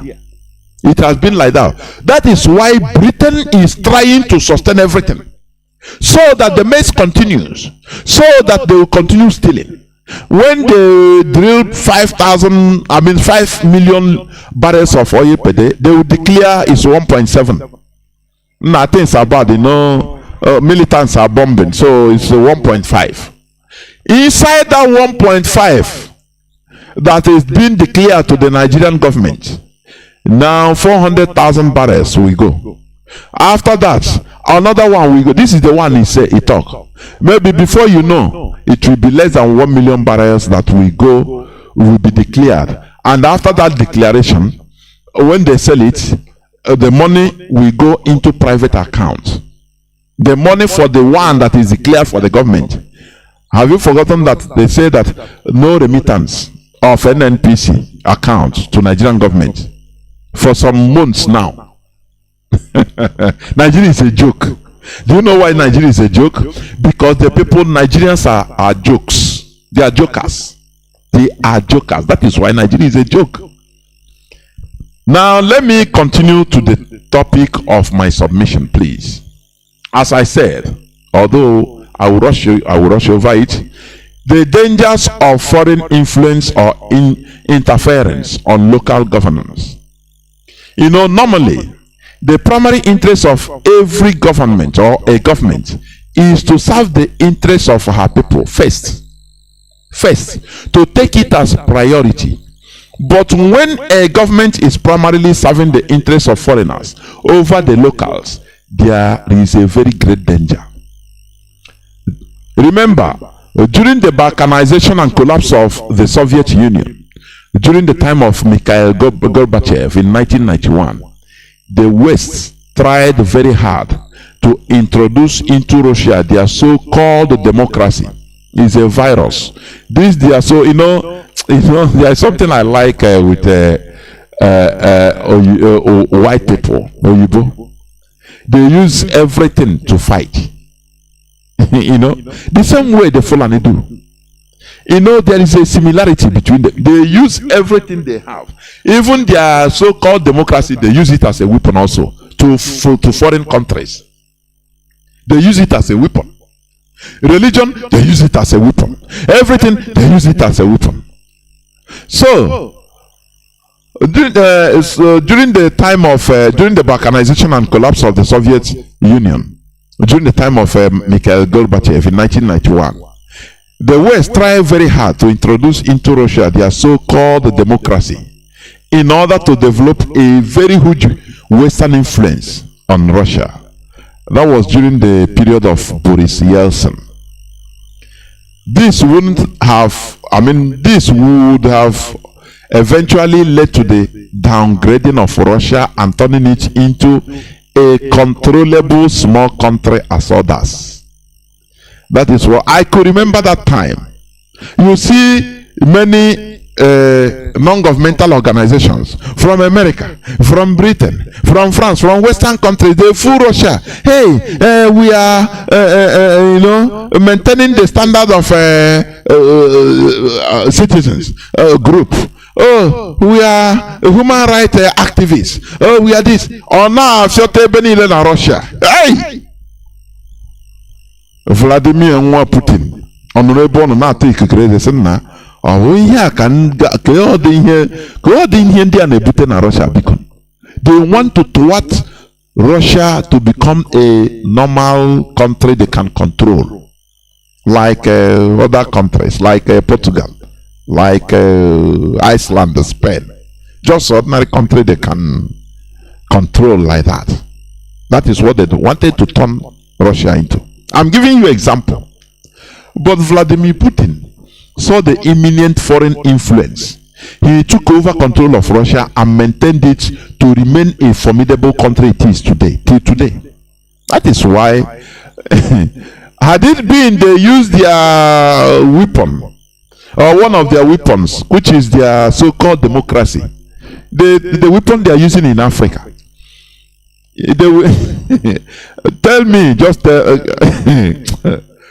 me a country that have developed right from scratch, become a developed country through this so-called democracy.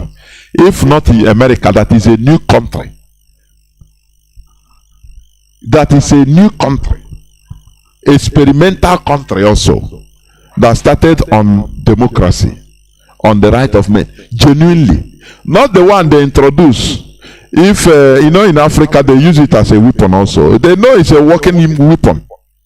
The whole African politicians, they go and give an account of how they want to govern. If it is a Anglophone, they go to 10 Downing Street before they choose them, before they promote them in the so-called democracy. Okay, tell me, boy, how are you going to govern? Let's see whether we can consider you. This one we give account. I will do this and do. Okay, your interest will be number one. They say, okay, don't worry. Now they will check the highest bidder or the highest giver, the person they could trust. They will promote him. Washington Times will write, oh, this person is a Democrat. Obama will come and talk. Oh, vote, vote for you. You are democracy, the largest democracy in Africa. So now you vote. This person, should be voted. They have gotten their interest that the person will give them serve more. All of them are giving them serving their interest, but they will look the highest giver, the person they trust most. They'll give it to him. Before you know, they promote, and you see orangutans, monkeys will jubilate. Oh, he's our man. He win. They don't know that person have sold everything. Now, come and rule now. Problem. Inflation. He will see the right thing, but they will not do it. He will see what he said during campaign, he change, because he is under foreign influence. If he want to step into invest on human resources in the country. Hey, they tell him, hey, don't go there. Don't go there. If you invest on their human resources, remember what your allegiance before we promoted you. We put you there. If we bring out any scandal, we put it in CNN, put it in BBC, put it in Fox News, or you are gone. The people will rise up and pursue you. Don't you know that? And he will keep quiet. That is why you see a president, the time he was campaigning, he will talk something nice. But when he enters office, things will change. Because he is not in charge. Do you understand? He is not in charge. When they see talents they should invest on, they will not do it. And I make politics on it. He said, no, we novice now, this government, why we have talents, they are not invest because they are not serving your interests right from beginning. That is why they are there. Do you understand me? There is no this. You cannot democracy enter into development. It is impossible. History of people that attempted to do something good to develop their country genuinely. History. It shows that it is not democratic. As long as that country was a quagmire, you can never democracy enter into development. It's impossible. You understand? Because they are not there to serve your interests. They are serving foreign interests. And foreign interest is to continue making Nigeria a quagmire. A garbage ground. Where, look at cars that cannot run on the streets of Australia, they will be pushed into Nigeria. Cars that are off-road in Spain, they say take it to Nigeria, they will sell big money. And you are happy making money. You are we are making money. You go and take garbages. You see tires that are being used for ages in European and American countries. They will bring it. Tires, worn out tires. They will bring it into the zoo. Now you go and buy it to replace your tire. Tomorrow you'll be on high speed, the tire will burst and you will have accident and die. And your pastor will blame people in the village that they have killed this guy. Hey, this guy on the make of man and the village here bugwe. No, in the village here bugwe. We continue running from pillar to post without trying to identify what is the core problems of us. It is very pathetic. Sometimes, Odimka, how do I put this into the scores of people listening so that they will understand? I don't really understand. I don't really know. We continue pursuing shadows. We continue pursuing shadows. We don't know that the problem we are having is that we don't have government that is representing us. Our governments are representing the interests of the foreigners that put them there. Do you understand? Do you remember when the confession of one, is it Allah something, a high-ranking secret agent of Nigeria in the shadow? I will be playing that clip anyway. That man, he said something during his confession, that during the time they convinced the CIA, the American government, it took them time to convince them that let Buhari will be the man for the job. Do you see? And you are there, PVC, you don't know that the people that are running the show are foreigners. Do you understand? This because your interest is not there. It's not represented. Let me tell you, look at Rwanda that is doing well. Do they have the normal democracy? I think Europe, the West have tried. to undo. Now Africans are waking up anyway. They tried this on Zimbabwe, and Africans supported the British and the rubbish Zimbabwe. Now they want to try it on Rwanda. Thank God many Africans now they wake up. They say no, leave. Every time democracy. You want to democracy, but you are not interested on people that are dying out of penury in the country. You just say democracy, democracy, democracy. Paul Kagame is doing well. They are calling him a dictator. For me, it is better to have a very good dictator than to have thousands of so-called democratically foreign stooges. Democratically elected foreign stooges. I prefer that good dictator as Gaddafi. When they talk about dictators, something that used to baffle me, because the day I was watching Idi Amin, the documentary of Idi Amin, they demonize him because this and that. Whenever any person that challenge the West as an African or as a non-Caucasian, they will try to demonize you. Look at Abacha. Look at Abacha. Now Abacha become the worst president in Nigeria. In the eyes, they want it to be that is how it is. When they tell you who is the worst head of state in Nigeria, every Dick and Harry will say is Abacha. But Abacha challenged Britain, United Kingdom. Don't you know that?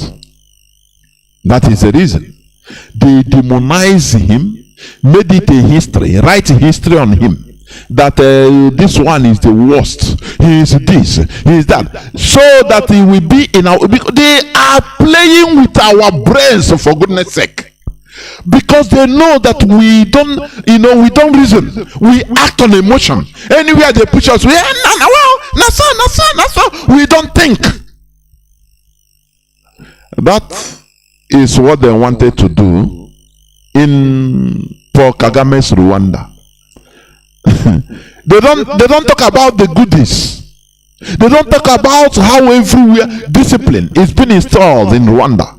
How things are moved, because before you develop, you must instill discipline to the citizen. It is a must. Without discipline, there will be no development.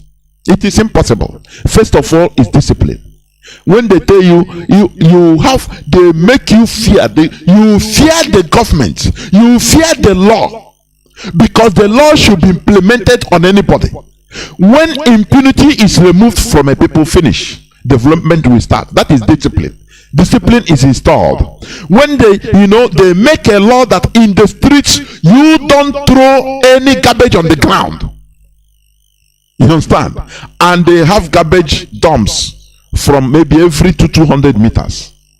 Now, when you finish drinking your pure water,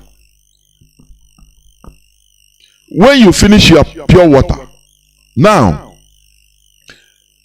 if you throw down your pure water, throw it down there, you'll be arrested. Either you'll be fined or you'll be taken to jail. No, now we will, now my brother, please. No. You face the wrath of the law. That is installation of discipline. Now, when you pay that fine, another day, when you finish drinking your pure water, you start looking for a garbage dump. You throw it there, inside the garbage dump. That is discipline. But the West, they try to use their media, BBC as usual, to bring down Paul Kagame. Oh, he's a dictator. Oh, he doesn't allow democracy, democratic process. And do you know what they used to do? As they did the opposition of Robert Mugabe, I think Mogai Changarai. Even that one, they promised they want to arm him to start a civil war in Zimbabwe, but he refused. They told Thabo Mbeki to invade Zimbabwe, but he refused. And I applaud them for that. If it's in West Africa, hey, one usually, hey!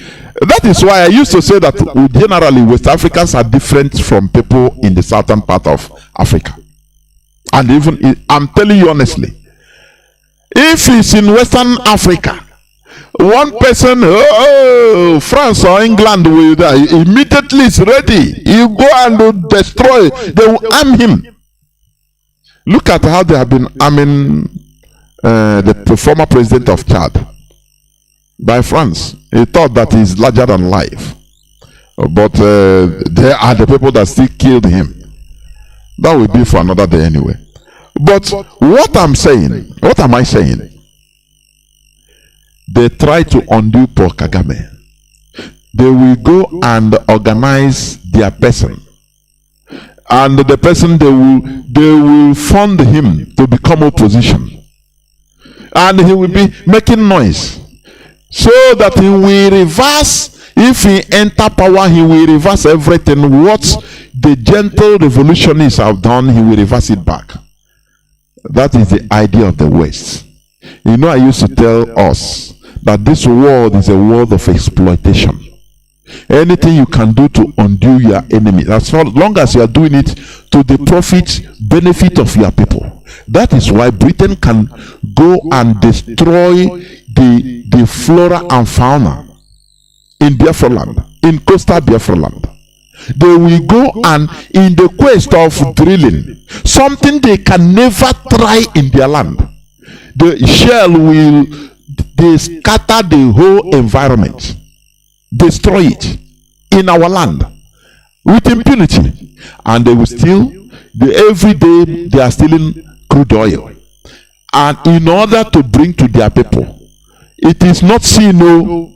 For your information, it is not seen, so that you don't think that God will punish them. No person punishes them, because it is allowed. The exploitation is allowed.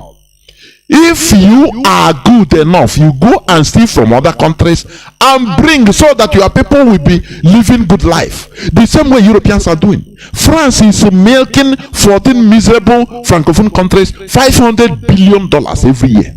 Don't you know that? Did heaven fall? Did God throw thunder from heaven and destroy France, or destroy Champs-Élysées? No. The answer is no. They are progressing. They are living well, and you are dying to get visa to France. Do you see how things are in this world? That is a challenge I'm throwing to you, so that when foreigners are coming to tell you how to run your land, how to run your country, what is good for you, you tell them, no, this is not what is good for us. We know what is good for us. That is what Paul Kagame did, Rwandans did. They say, no, we love this man. No, forget about this, your democracy. This is so-called democracy. Oh, Nigeria is not the largest democracy in Africa. What is happening? Oh, democracy. And the democracy. Shetima and Tinubu went and it's democracy now. They faked bishops, clergy, Christian clergies, in order to showcase to the world that they are being supported. There is not Muslim something, Muslim, as they say. It's democracy. They did it with impunity and they succeeded. That is democracy. No outcry. People didn't come out to scatter. No. It's democracy. That is what Britain likes. The way BBC will report it, now wow, this one don't pass on, sorry, don't pass Nigerians. So now wow, they use the tune of Nigerians. BBC pidgin. Now wow. Some people say these people not be Christian clergy. Now wow, but now wow, what do we go see? We no go fit see for Niger. Now wow, and it will ricochet internet television. They will say according to BBC. Now wow, now BBC with the quote. We don't know. We don't get proof. They say no be Christian clergy. Now wow, look at this one's head. Hey, they will show video of one of the towels that are dressed like a bishop. Look at this one's head. Now, so this one clergy. If like this, now wow, which means me I go be clergy. They turn it upside down. It became a laughing stock to the viewers, because Nigeria is serving the interests of foreigners, nothing more. You understand? Putin saw how the West wanted to scatter Russia through their so-called democratization, civil society, this and rubbish. He entered office and he ordered every foreigner, Get out from Russia within 72 hours before I deal with you. You come to teach us how to govern ourselves. Oh, you love us, right? You love us. Let me tell you, if not for Putin, I'm saying it here. If not for Putin, Russia would have become maybe like any other country. You know now. Putin stood his ground. He said, no, we shouldn't allow these people to come and mess us up and turn us into another thing, using their fake democracy. And he stood up. You understand? Whenever you are serving your people, you see progress because you are moving with your people. It doesn't matter how the foreigners see it. You are moving with your people. But when you are serving the interests of the people, of the foreigners, we see. Do you think that if had it been Russia, Putin didn't scatter the plan of the West and took over and stood their ground, do you think that Russia will be what it is today? By now, even it's Ukraine that will be claiming part of Russia itself. They will divide Russia into different groups from different cabals looking for power. I say by now, Russia cannot have the capacity of even trying to attack Ukraine. Never. That is to the interest of the foreigners. That is what they want. You understand what I'm saying? But today, everything was reversed, and they entered on the right channel. Do you understand? Where they're supposed to be, and they are progressing. They are using what they have, their own capability. They say it doesn't matter that it is difficult, that their sanctions are scattering, are affecting us economically, but we will overcome, and they continue. That is how it should be. For Kagame, that is why I pray for Kagame every day. Let them not do away with him. They cannot again. You understand? He is doing his country proud. You instill first of all discipline. Now, from discipline, people will grow from there. You know, I said the other day, for a successful revolution, for a revolution to be successful, listen, it has to take effect, be at least 30 years, at least 20 to 30 years, at least, so that people will be born there. People that born in that revolution will grow up, become adults. That revolution, that ideology will become part of them. Now the older ones that saw another part of life will be dying off. They will no more have strength to bring back things to the status quo. The quagmire they were. They couldn't have that power again. So they will die off after 30 years. Hey, it will take hold. That is the reason why for revolutions to get taproot in Europe, like in French revolutions, it took time, it took decades. Do you know that Bonaparte, he was a very big dictator, but a good one. You know, when they are talking about dictatorships, they will tell you Robert Mugabe, Kagame. They will be telling you the dictators that are against them, that wants their people to be doing well in Africa. But they will be castigating them. But they will not tell you the history that look, the revered French Napoleon Bonaparte. He was a very big dictator, but a good one. A very good one. They don't even talk about it. Because they don't want you to go and say, oh, so once they say it, now your eyes will open. Napoleon Bonaparte, they cannot talk about the present day France without talking about Napoleon Bonaparte. But you ask them, was Napoleon Bonaparte, sir, was he a Democrat? Was he elected?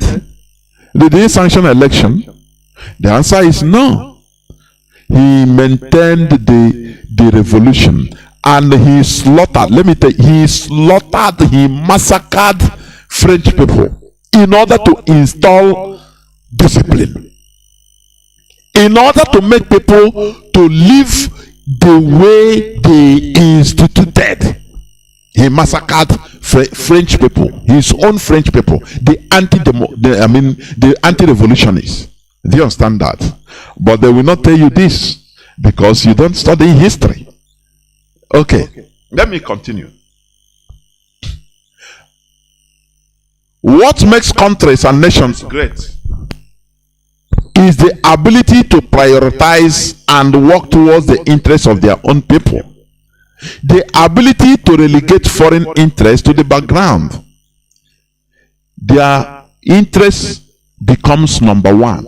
That is what makes countries and nations great. Their ability to prioritize and work towards the interests of their own people. Is Nigeria working towards the interests of their people? The answer is no. What they are doing is only the north, the Sahelian. You know, they don't even see Nigeria as a binding country. Look at the railway line they built to Maradi. Everything is to Niger Republic. They spent $1.2 billion for vehicles in Niger Republic, whereas they were unable to pay salaries, workers that worked hard in Nigeria. And you are telling me that Nigeria is supposed to be alive? Is that what you are telling me? They are working, prioritizing on the interests of foreigners. People we call foreigners. It's we Southerners that call Niger people foreigners. No. But the caliphate, they don't call them foreigners. It's their brothers. So who is losing? We are the losers. In Nigeria, we are the losers, I'm telling you. The South in general, forget about the small crumb that they are using to deceive the Duduwa, the airport and seaport. If you know the caliphate, they know how to blackmail. If Duduwa or Yoruba people want to talk, they will say, look, we will open other seaport in One seaport. We know what to do, and open airport in Enugu and Calabar, and we see what will happen. Your economy, Lagos will fall immediately. They know how Nigeria is about blackmail. Fulani, that is what they use. Nigeria is not a country. It's about using blackmail to get what you want as a nation. Because Nigeria is a conglomerate of nations. I'm telling you honestly, forced into living together under duress. That is the reality.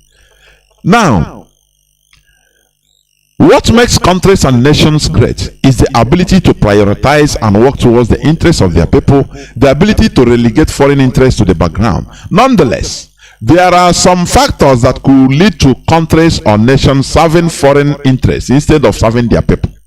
One of the factors, or some of the factors are listed, as I say. Number one is lack of government investment and development of their human resources, leading to economic breakdown. This will in turn lead to over-dependence on foreign manufactured goods and services. This also comes with unwanted foreign influences as conditions and prices to pay.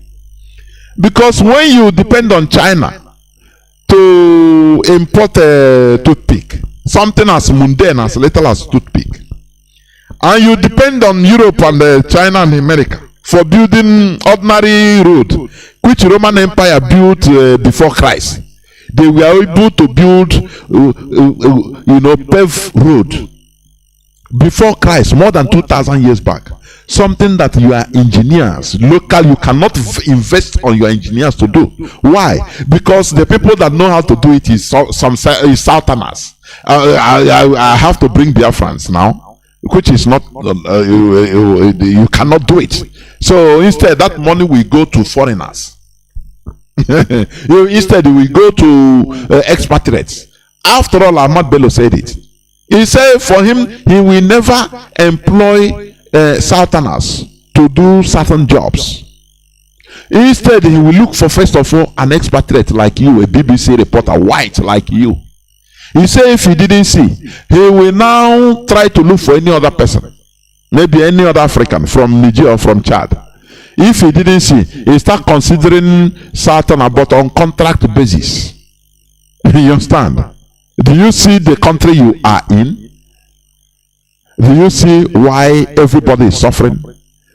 Because if they want to do something, invest on human resources. The people that merit many things are Southerners, and mostly Biafrans. The same way they choose, they look at our female football team, the Nigerian female football team. They are more than 95% Biafrans. Southerners in general, but more than 95% Biafrans. The 2 or 3% are Yoruba. Where is the caliphate? Now, there I used to say, why not they continue, even in the basketball, why not they do it their quota system? Why when it comes to representing internationally something like this, something that eyes are seeing, watching, though it's not the caliphate to control it. It's not them to standardize it, rather it is in the world. Our football, basketball, female, male, all is no more quota. Why not do it quota? Okay, Kanu bring one. Kaduna 1. Every state 1. It should have been better. So that April in the international arena, here Ghana Abba Nigeria 20-0, 35-0. Do you understand? So, what am I trying to say?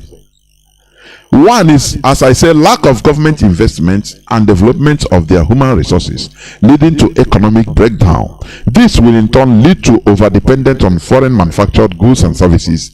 This also comes with unwanted foreign influences as conditions and prices to pay. Number 2, internal strife, leading to factions seeking foreign help or to subdue their fellows. That is it. All these are factors, some of the factors that could lead to countries or nations serving foreign interests instead of serving their people. Internal strife leading to factions or groups seeking foreign help to subdue other fellows, like what we have in Nigeria today. The caliphate, they can sell everybody. They don't care whether Nigeria perishes. They don't care whether Naira is $1 to 2,000 Naira. As long as they are held to be in position of power, they don't care what everybody is suffering. Do you see it? That is one of the reasons, one of the factors that is leading to countries or nations serving foreign interests instead of serving their people. Now, number 3, greed and the extreme selfishness of some of the people, which will lead to seeking foreign backing in order to continue satisfying their selfish interests, which also leads to a total suppression or subjugation of their own people. You see the Igbo politicians, what they are doing. Greed, extreme selfishness, guns for hire. They are ready. Afonja style. Afonja made Yoruba land to lose a authority today. Why? Because he wants to be the king by all means. He was the Are Onakakanfe, the chief of army staff of the king. But that seat, the hungry am too much. He said, oh boy, every time this man, I deserve him. He will send me to military expedition. I will go and I say, oh, beg. This seat, I want it to. Black man, that greed, that lack, greed also, lack of discipline. That is it. That is the reason why people are falling. Even in IPOB, as I said before during my preamble, people are deceived through propaganda. They are cornered, called, be pumped into lies. Lies will be told to them and they accept it. Now you people are fighting. You are our gallant soldiers, so you merit better. Why China Sanwuru and the Mazi Nnamdi, why they are withholding funds? They're supposed to be paying you because you are fighting. So don't worry, we will be paying, we will take control, we will take care of you, don't worry. If you come to our side, don't worry. And before you know, you enter and they commit you. They made you now turn you into a kidnapper. They now turn you into a killer of your own people. You regret, but you can no more come back. And you continue. Because now you have been accustomed to it, to evil. Do you see how things are? Do you see? That is greed, extreme greed and selfishness. That is one of the causes. Go and ask later Afonja. Afonja is dead, long dead and gone. But a lorry now is under the caliphate. A lorry now is having a emir instead of maybe Oba. You understand? That is what the greed of one person cost them. The same way Igbo politicians are doing today. You know, people used to ask, why is it that they are not together? Why is it that they do? When you have the worst thing that could happen to a people is, you know, their politicians serving foreign interests or foreigners imposing political elites on them. That is the worst thing that can happen to a people. That is the worst thing. You know, when they look at, for example, when you talk about North Korea, America, they used to consider, do we attack these people from outside with all our might and bomb them? They said no, that will galvanize them. You know, North Korea, they are virtually all are military. They invest their life in military equipment because they are hysterical, because of the way they are being pushed. That's the truth. So now America considers the thing we galvanize them. The external force will galvanize everybody. That sense of nationhood will now come into play, and it will be catastrophe for South Korea, Japan, and even America themselves. So they say no, that is no option. So what they always try to do is to stir up rebellion from inside. Do you see? Do you see another game? To use somebody, the worst thing is to use somebody of your own type, your brother, in the same color, in order to colonize you, in order to be serving foreign interest. It would have been better Britain, white people will be in charge, become president of Nigeria till today. Now we know that we are directly under colonization. Instead of what is going on today, you know, Britain is using an unseen hand. They are ruling Nigeria with under shadow. They are, you know, so that you cannot see them. If you thought, they say, but it's a sovereign country, they are ruling themselves. A sovereign country, but Catherine Lang, British ambassador, will be crisscrossing, gallivanting in all the Nigeria states, talking about how to maintain, we must maintain the status quo in Nigeria. Do you see it? Does that ricochet something on your head? That we are not free. After all, we are not free. Nigeria is serving, the caliphate is serving the interests of the foreigners, our former colonizers. What is happening now is worse than Britain being direct in charge, so that they come clear. We are seeing them. Who is your president? We say it's Boris Johnson, for example. Direct, he is in Asorok. Oh, you know, we know that they are in charge direct than using this unseen hand. No, after all, Nigeria is a sovereign nation, so a sovereign country. So we don't have anything doing in Nigeria. They take their own decisions. That is the worst thing that happens to have happened to Africa, have happened to us as a people, have happened to us inside that zoo. Our Igbo politicians, we are under subjugation, that is under slavery. I don't know, Nkaye Kanjo, I'm telling you, we Biafrans, Nkaye Kanjo, our own is the worst, because I know Nigeria is being controlled by the caliphate is being controlled by Britain. You understand? Now in our own land, in Biafra land, the caliphate now are controlling people that are controlling us. Don't you see that we are in a mess? In a bigger mess than you can imagine. Igbo politicians, why do you think that they cannot even have common ground? Have you ever seen them having common ground? One time, when our leader fired them too much, they had a Southeast, what they call it, Southeastern Governors Forum meeting. Whether 2 times. After Southern Governors Forum. Where is that one now? It's gone forever. gone into the winds. When the caliphate, that meeting, only that Southern Governors Forum meeting, it seems that they throw a nuclear bomb in, to the caliphate. And it become the talk of the town. But they themselves, they can hold, till today, they have Northern Governors Forum. There is no problem. Why will you people be free? Why will you be together? Why will you think as a unit? Why? Sometimes it beats my understanding. The way they control us, and we accept it. That is the worst sin. Because we accept it. That's a Southern Governors meeting that caused many problems to the caliphate.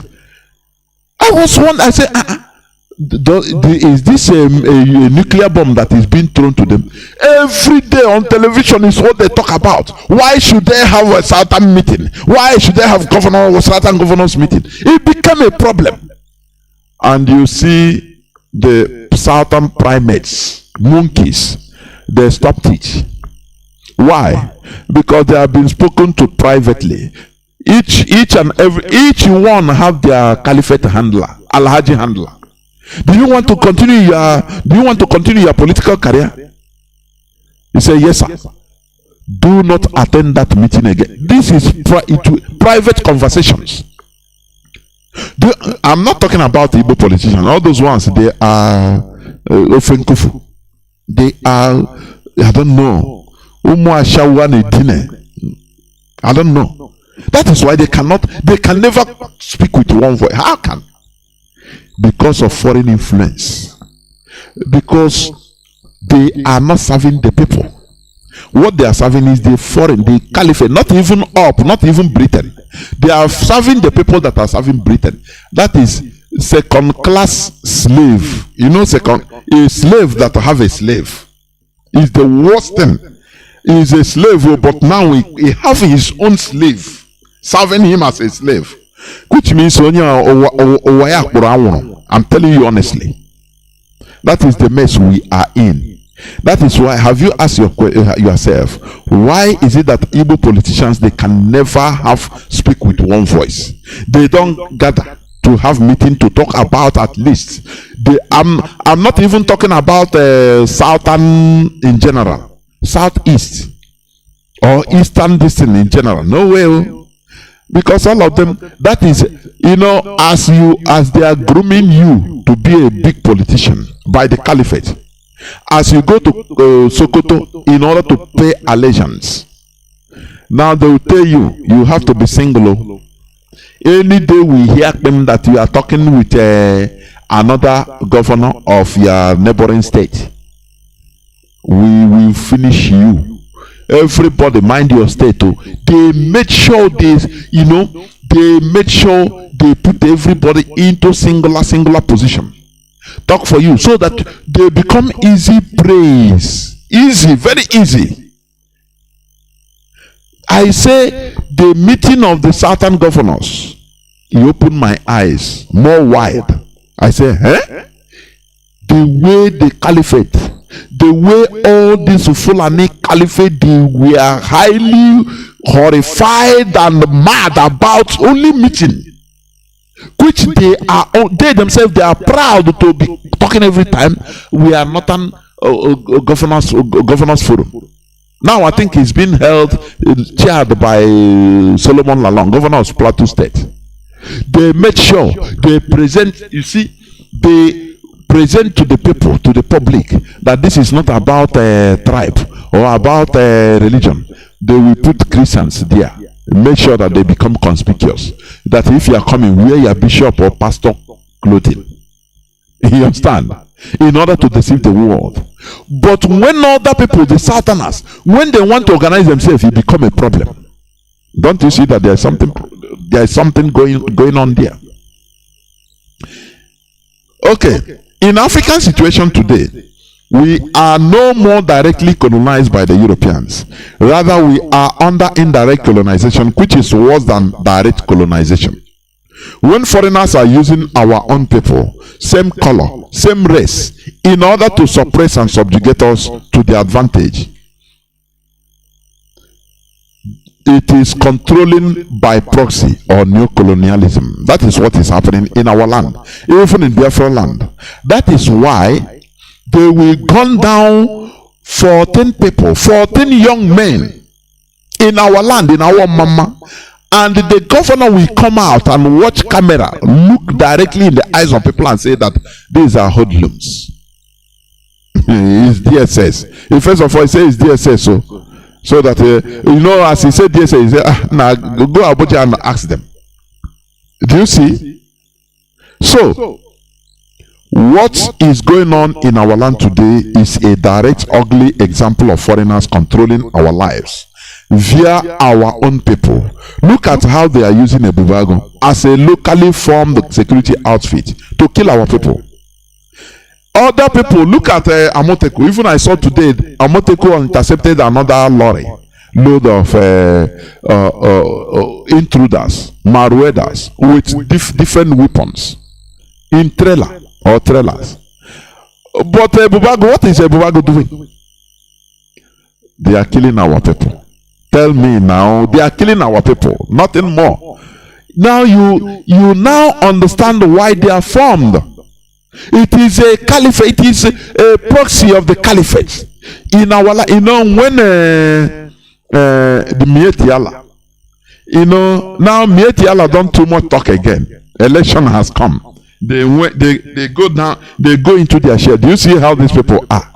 They go back into their share. They say, no, don't talk you before you spoil business. Because they know, everybody know that Mietiala is a terrorist organization. It's after election now. They will bust out and say, we are Mietiala, give us money. Do you understand? That is how they build. Now they have gone to their share, Mietiala. They no more speak as normal, as before. They no more come out to make noise as before. It's election campaigning period. Do you see how they are? Bubago is Amoteco is intercepting foreign invaders. What is Bubago doing? Killing our own people. Do you see how things are in our land? Do you see how messy situation we are? We are in a very big messy situation. From what Gowon said, I would have given, had it been I know Igbo people are like this, I would have given just crumb to some of them and they will do the job. This is what is happening in our land. The Bubago, they are Fulani. Kali, do you remember when Mietiala said that, if all of you from, Amoteco, this one form, security outfit, okay, we will form, we will be all around Nigeria. Our own security outfit. That is a Bubago in our land today. It's Mietiala. If you understand? You remember when the former governor of Anambra State said Mietiala is part of his cabinet. Can somebody ask, where is the Mietiala today? Has they disappeared? Have they disappeared? The answer is no. They have mutated into a Bubago today, committing atrocities in our land and answering using Igbo name, being directed with Igbo people, by Igbo governors, doing the work of the foreigners in our land. That is why the worst thing that will happen to a people is when those that they call their politicians or their leaders, when they are being controlled or they have influence of foreigners. That is the worst thing that can happen to us as a people. It is happening. It is truth. We are suffering heavily today because our political class have been reduced to servants and vassals serving the interests of the Fulani Caliphate. It is due to their personal greed for power and money. What we are doing today as IPOB is to try to restore a nation that will be a semblance, that will have a semblance of integrity and self-esteem, where our interest should be number one for us, where our public servants will prioritize serving the interests of our people. And the only way to achieving this is to make every one of us work for it. No foreigners cannot work for it. It is we that can do it for us, for ourselves, to invest on our human resources in order to develop and advance. This is why we should join hands together in order to restore Biafra. Remember, foreigners can never love us more than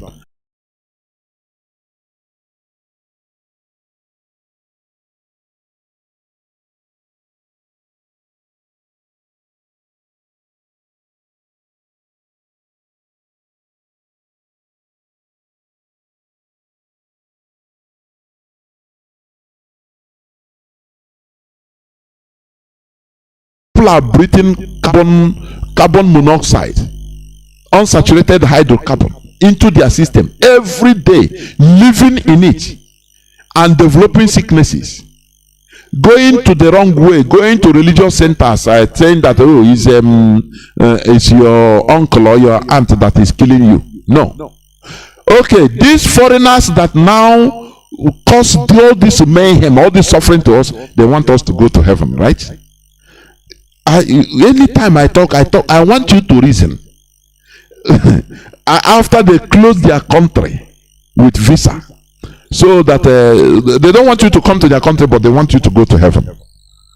Let us stop being foolish. I'm telling you, before the coming of our leader, we are foolish. You know, but now our eyes are now open. That is the reality. So this is where I'm going to stop. As I said, foreigner never and can never love us more than we love ourselves. It is impossible. It is we that we love ourselves. We love ourselves more than foreigners. Foreigners can never love you more than yourselves. It's only deceit. They deceive you, take what they can get from you, and go their way. That is it. That is the world. That is it. But when you are foolish,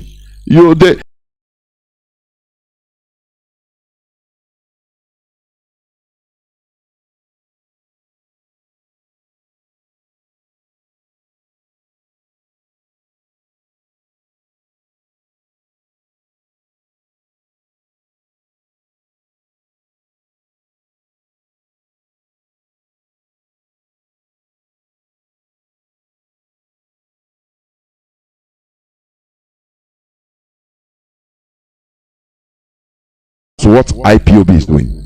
I will go into a few minutes break so that when I come back, I will open the lines and people will start calling in. Please don't go away. I'll be right back.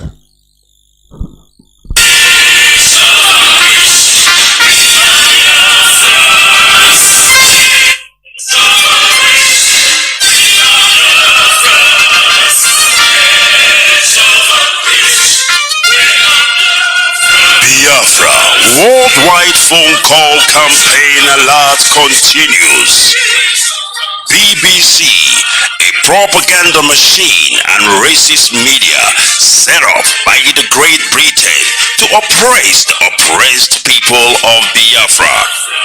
BBC, your media war propaganda of 1967 that led to the genocide of over 3.5 million Biafrans, men, women, and children, did not stop us. Do you know why? Because we are the sons and daughters of the great lion from the tribe of Biafra. Our minds are made up. Your shenanigans, antics, and fake gutter media will not stop us either. We must and shall restore Biafra. Biafra worldwide phone call campaign alert continue. Now pay close attention. Be polite when you call BBC and use the following prompt when you call. Hello, my name is. You tell them your name. I am calling to ask about BBC policy of propaganda against the victims of genocide. Since you are obsessed with telling lies about Biafrans, here are 5 more questions to consider. Now, this is the question to ask BBC. We are witnesses to BBC racist coverage of terrorism, implying that black Africans' lives don't matter.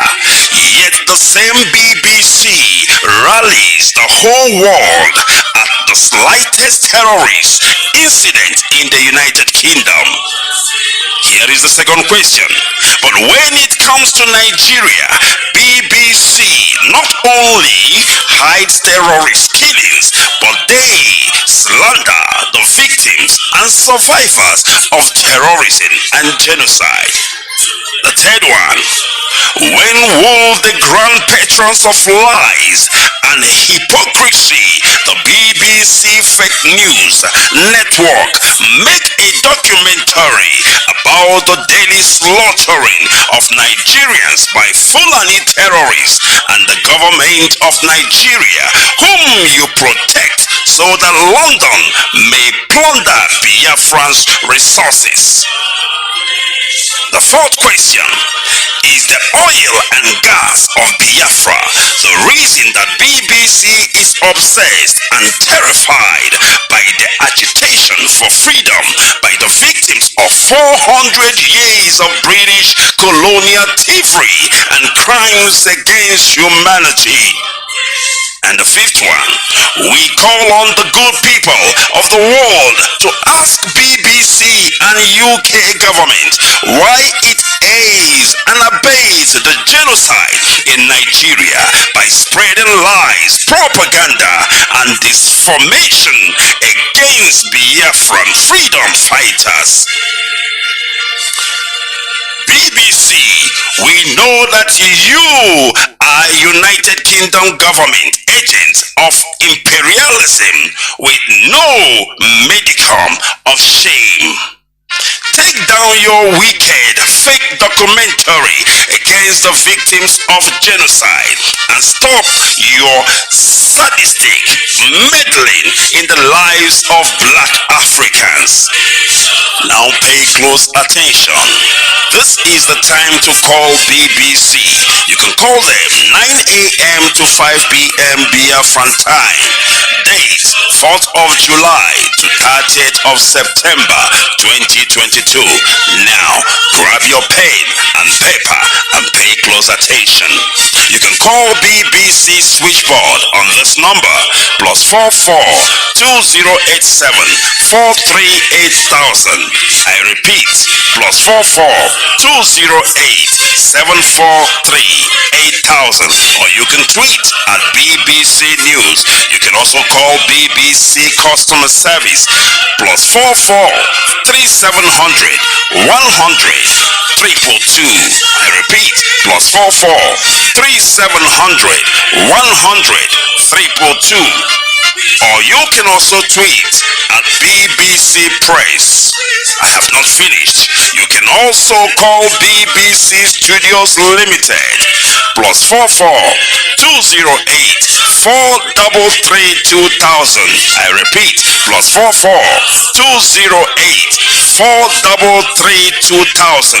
You can also email BBC News Channels at bbc.co.uk. BBC, we shall vanquish. BBC, do you know why? Because we are Biafrans.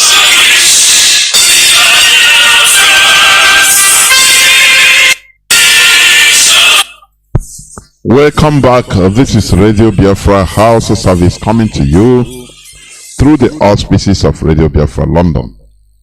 My name remains Mazi Nnamdi from Olu province of Biafra land, and today is the 9th day of August in the year of our Lord 2022. Today is Tuesday. We are live and direct. Our lines are now open, but do not forget that according to the publicity, we are still on media confrontation with BBC. Do not forget it. We shall never relent. We should continue calling and asking them questions. You understand? Our direct line is +1 213 328 6224. I repeat. Direct line +1 213 328 6224. Our WhatsApp and signal line is +61 405 142 547. I repeat, +61 405 142 547. I have a caller on signal. You are the first caller. Please make it worthwhile, and I welcome you to the studio. Caller on signal, can you hear me? Yes, Mazi, I can hear you. Good evening from here. There, Mazi, welcome to the program. My beloved brother Jonathan, may Chukwuokika continue to bless you, give you every wisdom and understanding, that whenever you come to this hallowed platform, you keep on preaching this gospel the way it is. And we, the hardcore comrades who are always here listening, we keep on remaining consistent in what we are doing, keep on fighting until this Biafra we are fighting will be restored. And I will never forget to bring our leader Mazi Nnamdi Kanu into the hands of Chukwuokika, the man who has given us this courage that we can be able to stand today to speak our minds without being afraid of any idiot. We say Chukwuokika, guide and protect him from every danger, from every hands of the evil ones. Destroy his enemy before they come close to him, and most especially release him unconditionally so that he will join us. We keep on fighting together until Biafra will be restored. This is my prayer, and so shall it be in the name of Chukwuokika. Fellow Biafrans, lovers of freedom, my name is Mazi Akas. I'm calling from Austria, and by the special grace of Chukwuokika, I am the IPOB Austria National PRO. My brother Jonathan, you have said it all this evening. I used to say sometimes, if not because we have been, hardened listener of this Radio Biafra, most time when you speak, most of us feel like a rainbow. But we must continue doing what we are doing, because our leader have taught us that when the time comes, those who are going to do the needful will begin to do it, because we have no life without Biafra. This is why we must keep on fighting. It doesn't matter what anybody says.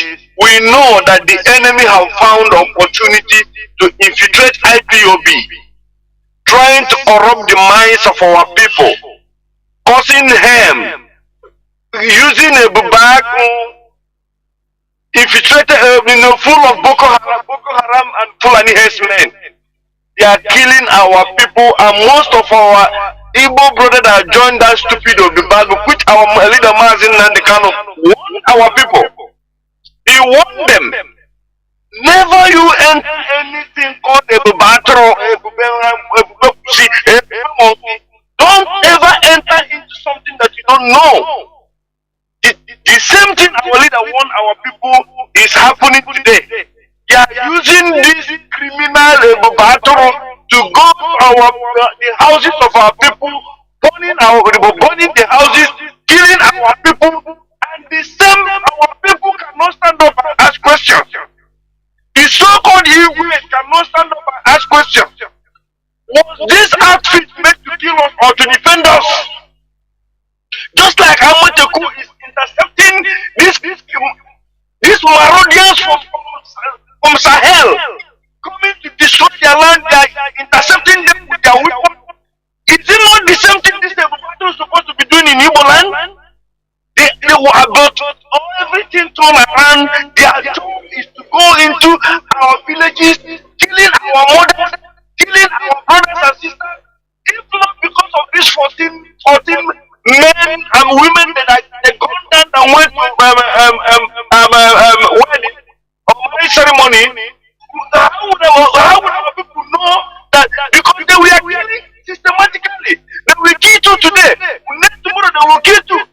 If we can be able to calculate and minus, if this is killing people in our land, and they are going after young men, if they are killing two every day, sit in a week, it is 14.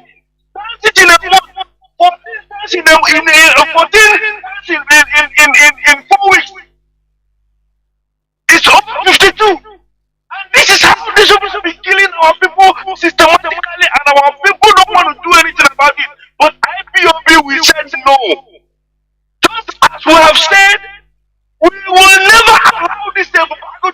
our people because we know their motive. And what the reason why they were created, they were never created to defend our people, rather to kill our people, Mazi. And we must continue to fight them. We must continue to expose their evil crime. We must continue to allow the world to know that the intention of this people is to destroy our people. And Mazi, I concur with you. When you said there is no back to go, I agree with you, Mazi. We must continue to fight until Biafra is restored because we have no back to go. Thank you, Mechuko Kabema. Bless you, Mazi. And you too. There, Mazi. Thank you. We must continue. Because really there is no back to go. Had it been there is even a back to go, we'll be contemplating. But there is no back to go, nowhere to go, no back. You see, no back. What you see is abyss and gully, everything. So are you going to, if you want to go back, you fall into the gully and die. That's it. Caller on WhatsApp, welcome to the program. Can you hear me? Caller on WhatsApp, can you hear me?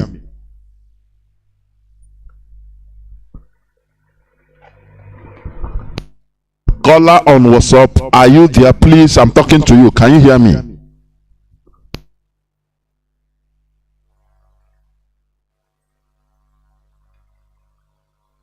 Go on, Mazi, go on.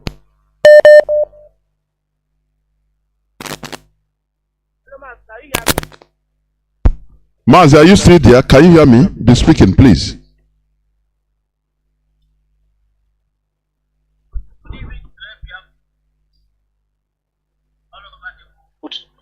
My name is Mazi Nnamdi Wisdom from Ohajima, Sinimo Province, Biafra. I'm calling from my location. Mazi, I want to make some comment mostly on the press release about Ebubago. I want to stand that press release and also support the DOS that Ebubago should be abolished in Biafra land, because these are the foreigners, like what you are advising this evening. These are foreigners they are using to kill our people in the name of local, because the Southeast governors, they name these people Ebubago.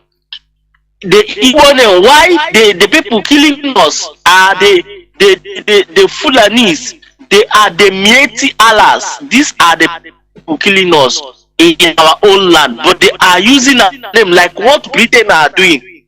Britain are ruling Nigeria indirectly, but using a Nigeria in the name that is a Nigeria president, but they are the ones that are controlling Nigeria, telling them all that they will do. Britain was along the Britain High Commissioner in Nigeria is the one, the impostor in Asrock, the Chinese, the Caliphate, what in Nigeria. They are the ones that instructed them not to give electricity to the masses, because they know that if they give them 24 hours, people use electricity to produce something. That is instructed them to give the people electricity. Britain are the ones instructed the Fulanis not to develop or to put any government in Biafra, seaport, airport, and other things, because they know if they give seaport, our people that are imports will import land direct, and the revenue in Lagos they will not get it to be in Biafra land, and it will be so they instructed them not to do anything in Biafra land, so that the suffering can be running away, from our own God-given land, a land that is blessed with milk and honey. But because of the imperialism, because of these Fulanis, these are the people that make us, we scatter all over the world, we are suffering where we are, because there is nothing, no president of Nigeria government in Biafra land. So Bubagu, whatever thing that is called a Bubagu should be abolished. That nation should not be in a stance in Biafra land. I support it 100%, and I support the restoration of Biafra 100%. And the white people know, Britain, that immediately Biafra comes, imperialism in Africa in Biafra land will stop. is why they don't want to give us Biafra. But they can never give us Biafra. Biafra people, we are going to take our freedom by our hands. We are going to, if it's to fight, we must fight, we must make all we can to make sure Biafra is restored. That they can never. Who are they to determine us? Are they God? An ordinary human being like us. So we must rest Biafra by Mochuko Kabe. Mas, thank you for my comment. Chuko Kabe, bless you, sir. And you too. Thank you. We must continue. I have a caller on signal. Caller on signal, welcome to the program. Can you hear me? My brother, I can hear you. Good evening to you, my brother Jonathan. Good evening to Biafrans and lovers of freedom. My name is Ifan Chukwumada Abichi, and I'm calling you from the Netherlands. My brother, just a statement I have to make about this foreign influence on domestic issues or governance. I suggest, and it will not be an overstatement, I'm not a policy maker, but I have opinion, that when Biafra comes, it will be forbidden for Biafran government officials to belong to any foreign secret society. And it will be forbidden for any government official of Biafra to send their children to study abroad, to go for medical treatment abroad, or even to study abroad. Because these things will make you close to the people you are supposed to be leading and to the land you are supposed to love. You see, political class of Africa in general, and Zoo in particular, Zoo being Nigeria, they are full of subservient and people suffering from extreme form of inferiority complex. You know, they make these people, this political class, they make them, members of their secret societies, Grand French Lodge, a Grand English Lodge, a Grand Irish Lodge, etc. They invite them to, Champs-Élysées, that is the French government house. They invite them to 10 Downing Street, the residence of British Prime Minister. They invite them to Chatham House. That is the former headquarters of the colonial office. This is where the scripts are handed over to these people. And then, when they come home, they must continue to maintain those links and scripts they got from the colonialists in foreign countries. All these countries are called like French and British as kind of example. Everybody know about them. But when these people come home, they will continue to look how to impress those neo-colonialists, thereby negating the interest of their people and therefore looking down on their people. Because they think they are dealing with God in sky that have come down. That inferiority complex, no matter how these people you see in political class in our place, they may be a professor, they may be a doctor, they be engineer, intelligentsia, or intellectual, they are still suffering from that inferiority complex. That once they stand side by side with these people, they lose their senses and they start behaving like they've gone to heaven and come back. And coming to talk about the British involvement in Nigeria, this is supposed to be the home of Magna Carta, the Bill of Rights. Now, go figure how can that country, the oldest parliament according to them, we know better, because the first written constitution was, started in Igbo land of the ancient, the home of the ancient. But what I'm saying is these people that are supposed to be championing the modern democracy, they have their own citizen kidnapped in Kenya and brought to very, very, very hostile country called Nigeria without due process of extradition hearing in Kenya. Because if that had taken place, a judge in Kenya will determine whether to extradite him to Nigeria or send back to the country where he holds the passport, that being Britain. But because Britain was complicit in that kidnap, they have not said anything of note. Anytime they say, we give him consular help, as if kidnap is a normal, even if a criminal. See, like Russia and America are trying to exchange their criminals, but your innocent citizen is being held in a dungeon after extraordinary rendition, which is international crime. You see, Biafrans, we can never depend on Britain or look for their humanity or their conscience, because they have none. They depend on exploiting and even knocking your head together and dividing us into the bones in order to maintain their hegemony and the exploitation of our motherland. And by God, by the grace of Chukwokika Biama, we must steer away from their stranglehold. God bless Biafra. Good night, my brother. They will remain blessed. We must continue.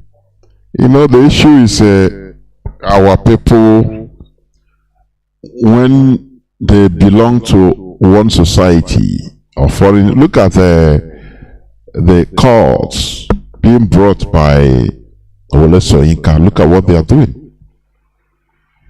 Other places, they use cultism. They have cultism, but they use it for advancement, for intellectual advancement and competition. But in Nigeria, it's another thing altogether, to kill, not rob. After all, George Washington joined the Freemasonry in the lodge at Virginia. I think he brought it to Virginia. I'm telling you, because you cannot be of that high profile without joining all these cults. Because these are where you see some secrets you don't know, or that is not known to ordinary human being. I'm telling you honestly. I have a caller on direct line. Welcome to the program. Can you hear me? Caller on direct line. Are you there? Mazi, I can hear you. There, well, welcome to the program. I can hear you. This is Mazi Nnamdi. I'm speaking from my location. Mazi, glory to Chukwokika for our leader Mazi Nnamdi Kanu. Because we the Biafrans, what we are seeing in Biafran land is terrible. Mazi, I tell you, it is terrible. Honestly. If not the coming of our leader Mazi Nnamdi Kanu, I don't know what the Biafran land could have been now. I told you. I want to just say I was in a place with one man. They were talking, I was listening, they were talking, saying about Buhari, that Buhari is dead. The other one is saying they don't know this type of government. They know this and that. They begin to talk after that. They begin to talk about Soludo. What Soludo is doing in another state, talking. I'm listening at them. Then I call one of them, I say, brother, all these things you people are talking, are you listening to Radio Biafra? He said, what do I mean? Do I know where he's walking? I said, what do you mean by where you are walking? I asked you a simple question. Do you listen to Radio Biafra? Because I listen every day, especially anytime you are on radio. I listen because I learn from you. I learn to not talk of the one I learned from our leaders. So our leaders support. And this man, in fact, I can't understand it because we have the free creators, as you said. They are doing much in Biafran land. Honestly. But that's why I say glory to Chukwokika, because it's not our leader, Mazi Nnamdi Kanu. So honestly, these people could have do, but even the world cannot even come to save us. But I thank God for everything. Thank Chukwokika for helping us, for bringing our leaders. So you see, Mazi, what you are talking about this very country, Nigeria. I don't know where we are going to start. Are we starting from Buhari, or are we starting from Abakari, the dead one, or are we starting from the judiciary, which place, or from the governor? Which one can come out now and say this very thing that Tobago is doing there is bad? Killing our youth, killing our innocent Biafran people. Our leaders say we are blessed people from Elohim to go Kabiama. And that is why Britain, in fact, in Britain have sworn, have decided to make sure they bring us down.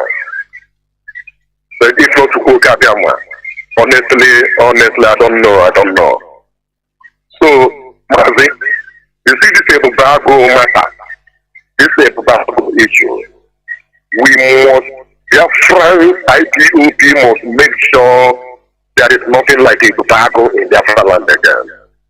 Because these people are doing it for, they forgot that the way they are is a blessed land, and also it's a place that God want to use in order to deliver Africa.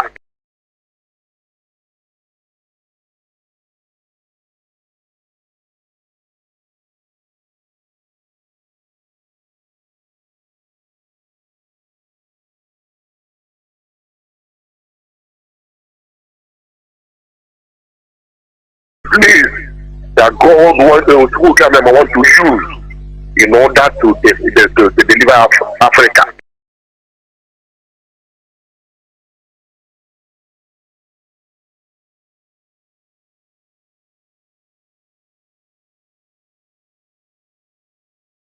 That God want to use in order to deliver Africa.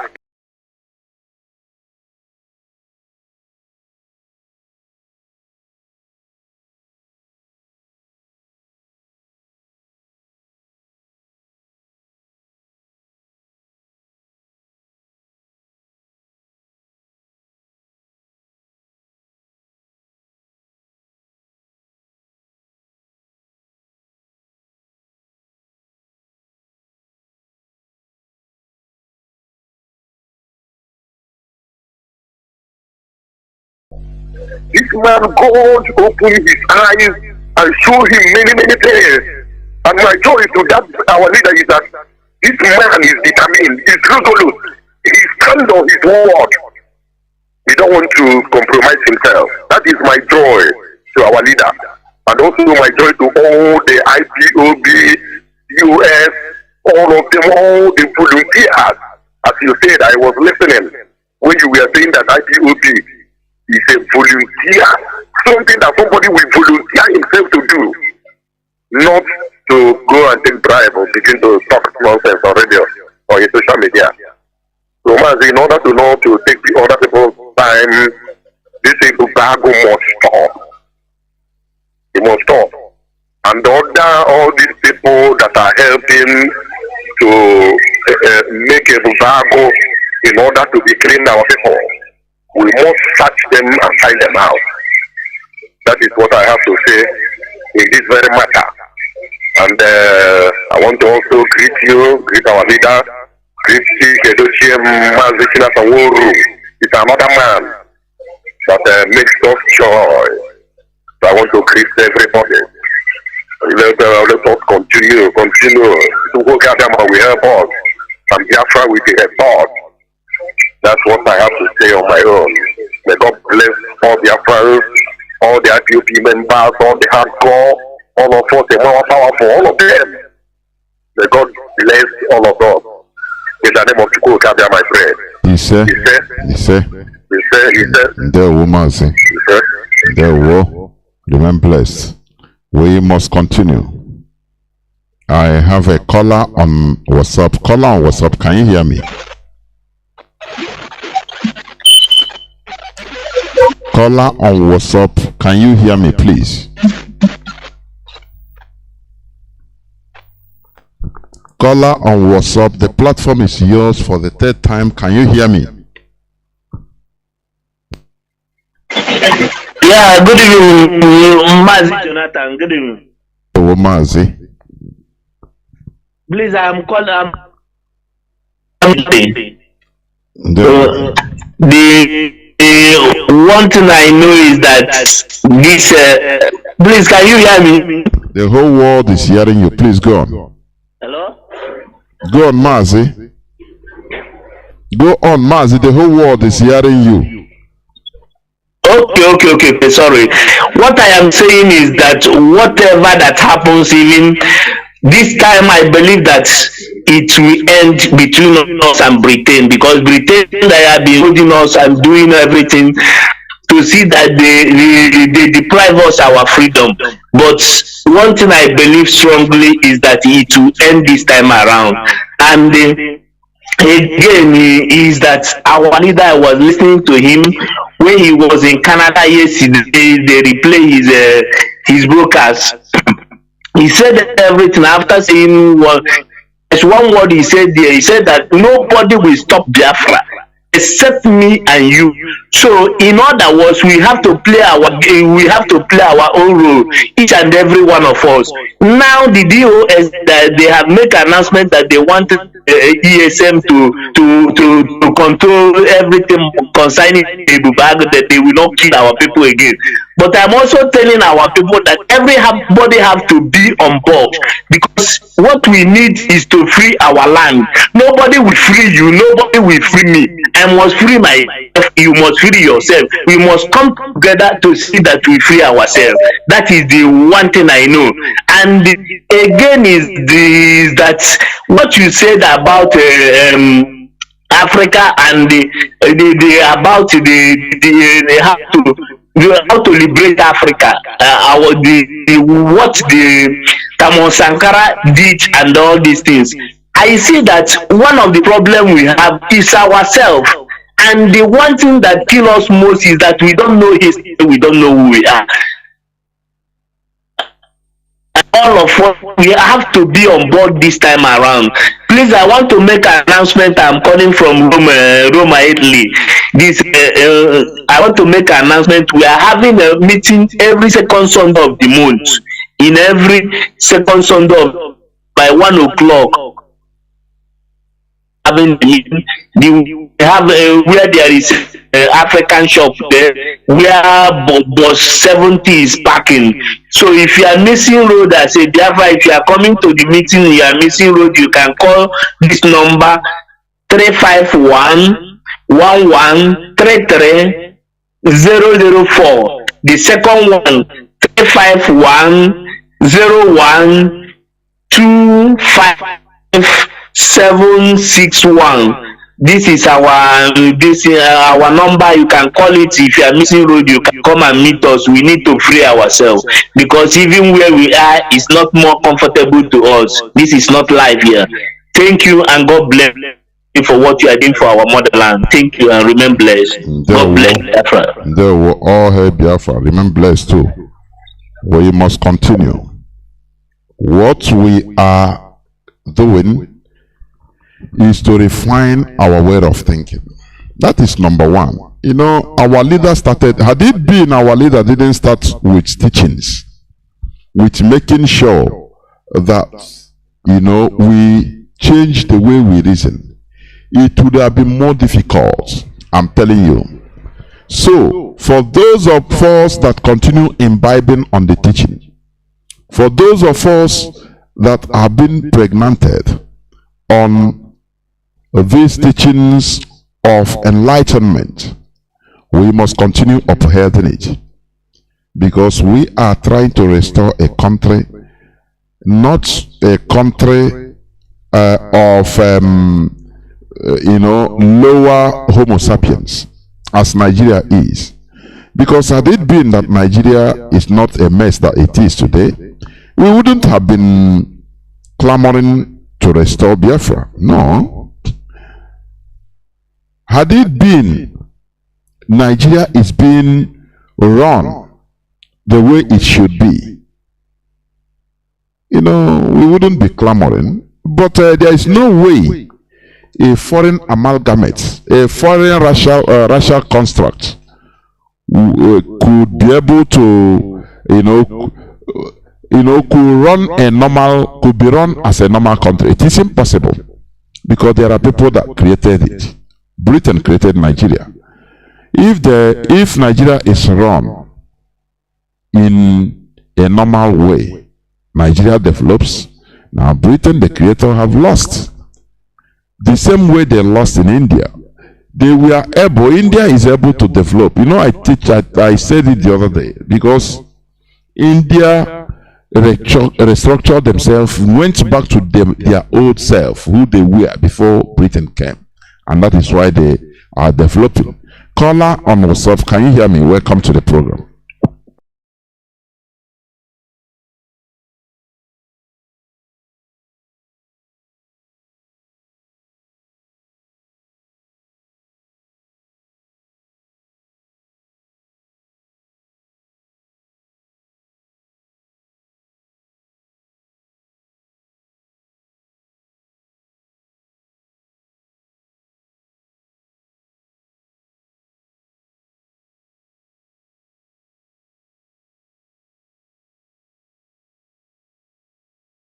What is located in Biafra. So, sir, this evening your submission something great, because foreign influence have taken our people, and the problem we have is ourselves. So, Mazi, I don't know the way you're going to do this, because it's like what you're speaking.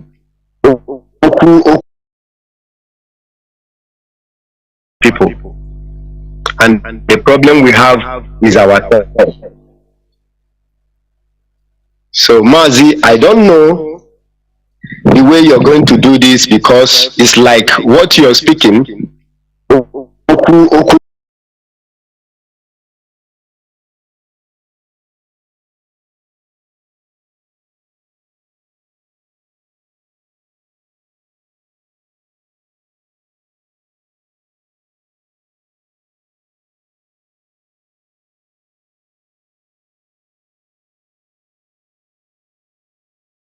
Or some people in local is not understanding it the way it should be. I don't know, because what you're teaching is a great thing. We all have to have hand in decks, because the white man doctrine and take our life away, and whatever that is happening now, it's left for us to put hands together to do things that is going to be right. Got here enough about this Mazi Nnamdi Kanu said it all, that propaganda would measure something. How can we fight propaganda? And propaganda, we are the virus, the highest virus.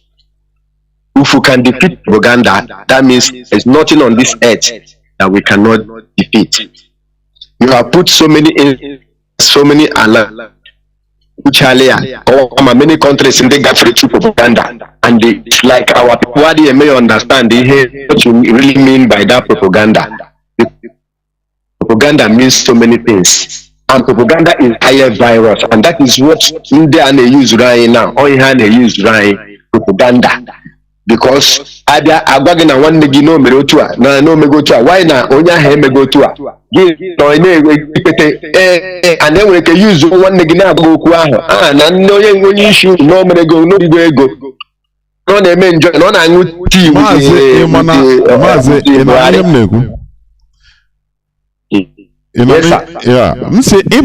some of our people hana no propaganda ha chema only on a television. I guess in a satellite na akazia but by that time a man no propaganda. You don't know that small little voice in WhatsApp voice na hey na asekwa ndidi say hey rikwene gondidio is. It is a virus, it's a propaganda. The most common propaganda now that can catch you. Hey, that gossip. That is the propaganda. Once you fall for it, that is it. Don't think that propaganda is only what you hear in maybe or now on television. I say propaganda, propaganda, propaganda. No. Mazi, go on, please. Yes, it is the real virus our people need to understand. Ndị be anyị kwesịrị ịmata what is the meaning of propaganda and how it is formed and is used. And it appears this night. You have opened it, you have put it from primary to the secondary to even the lowest level. You have opened it up. Now open the anyone to understand.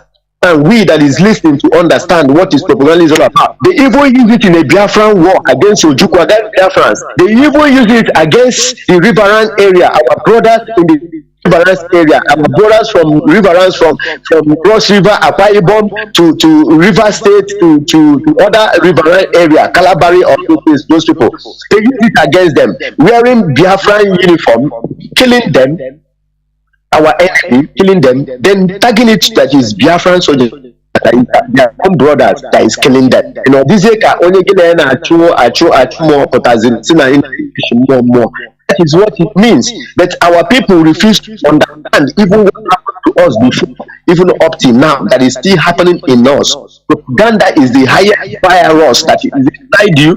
It will hit you down before you know it. But by the earlier time, our people understand the meaning of propaganda and the work and the fashion and the poison that he do to us. The earlier the better, because propaganda is the highest thing, and they are still using it on us now. They can even hear sometimes they say, DOS, the money, they are spending money that didn't.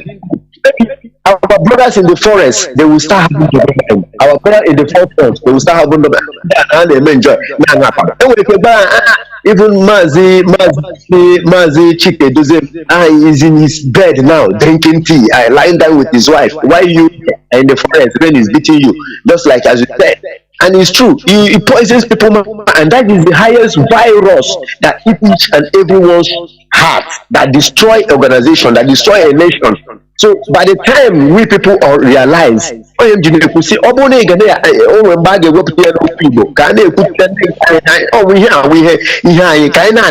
so in our dialect, let all the indigenous begin to interpret this in their local dialect, so that it will get to their system and get to their score, and they understand what they really mean by propaganda, because that is what is really happening now in our land. And in area of DOS declaring a Bubago, you know, we don't want to see them in the Biafra land. That is the normal thing, because a Bubago has caused mayhem, and a Bubago is being hijacked by the terrorist government, Nigerian government, by the soldiers, the terrorists in uniform, the soldiers in DSS, in the police uniform. They are all in a Bubago, and other infantry, other higher machines, the foreigners, the troops that they hire from other neighboring country and the neighborhood to come and infiltrate our land, and they must go. So what DOS have done is a great thing. Let DOS continue.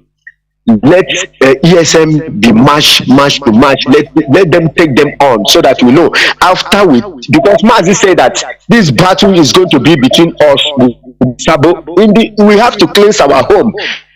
Going outside, I explain it's no we Ghana from all one when you see.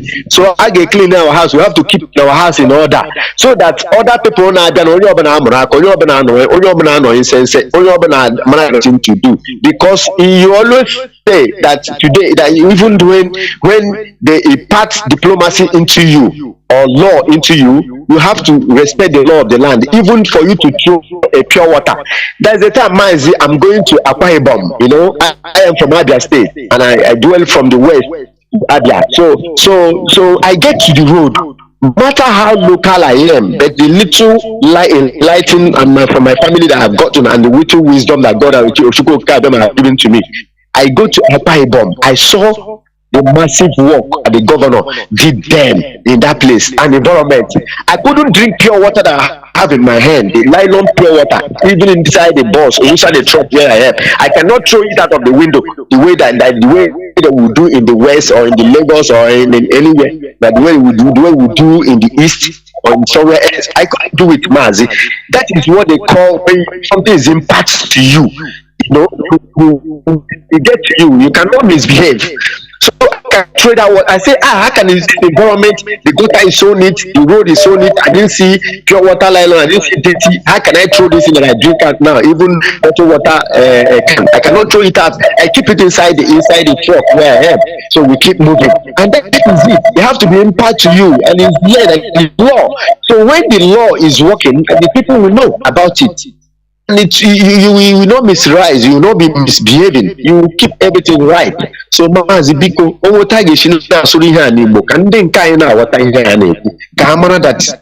no time. So we have to do this thing with our hands. Mazi, I'm hanging it up here. Mazi, for people to call and contribute. Thank you for the opportunity. Thank you. Remain blessed. Caller on signal, welcome to the program. Can you hear me? Caller on signal, are you there? Can you hear me? Yes, I'm hearing you, sir. Can you hear me, sir? The whole world is hearing you. Please go on. Dede Jonathan, the whole world knows very well that Dede Chike doesn't our.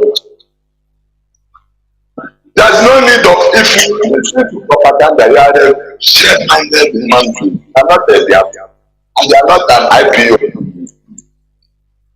Don't allow anything I share, anything you see. Don't allow it to come to you.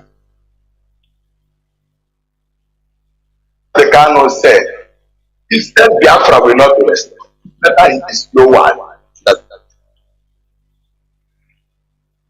Instead, this Biafra, after all, Dede Jonathan, is one of your brokers is saying that somebody from America told you that if what you achieved in your life from abroad, no war, then don't wash it.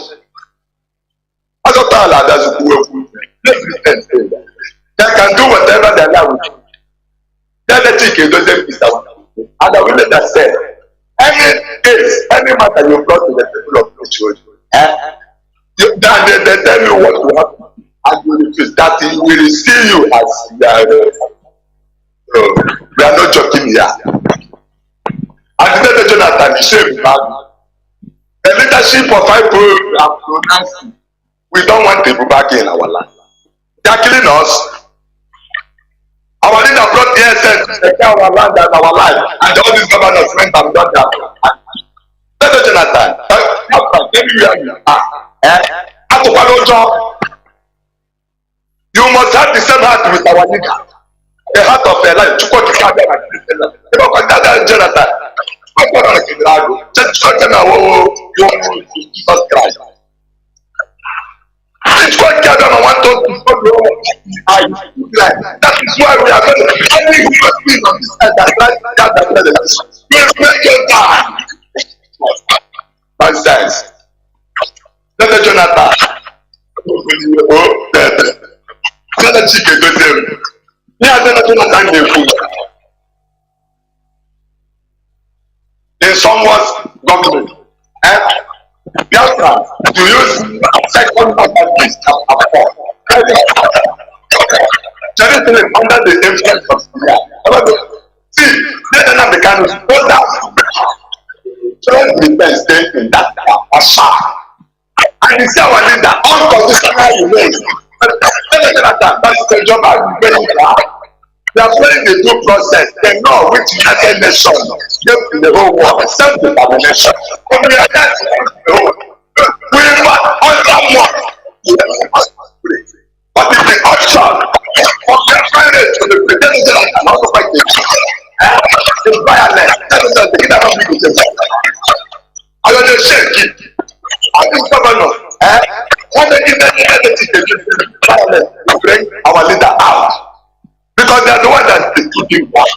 Do you know Fulani? Let them go and prove to Fulani that they are our leaders. In Biafra land, call yourself our leaders. Not prove it to us, not to Jonathan. We are going to your people. People should take time. Chapter 1, the word given to Jesus has been given our leader. And our leader is our Jesus Christ. Any human being on this earth that tries to judge that our leader, the Messiah of this world, who said the whole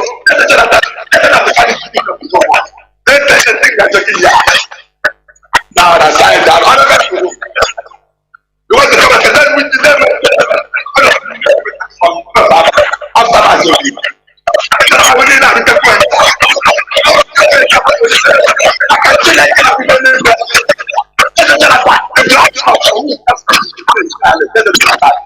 the whole world is closer. I know why I went to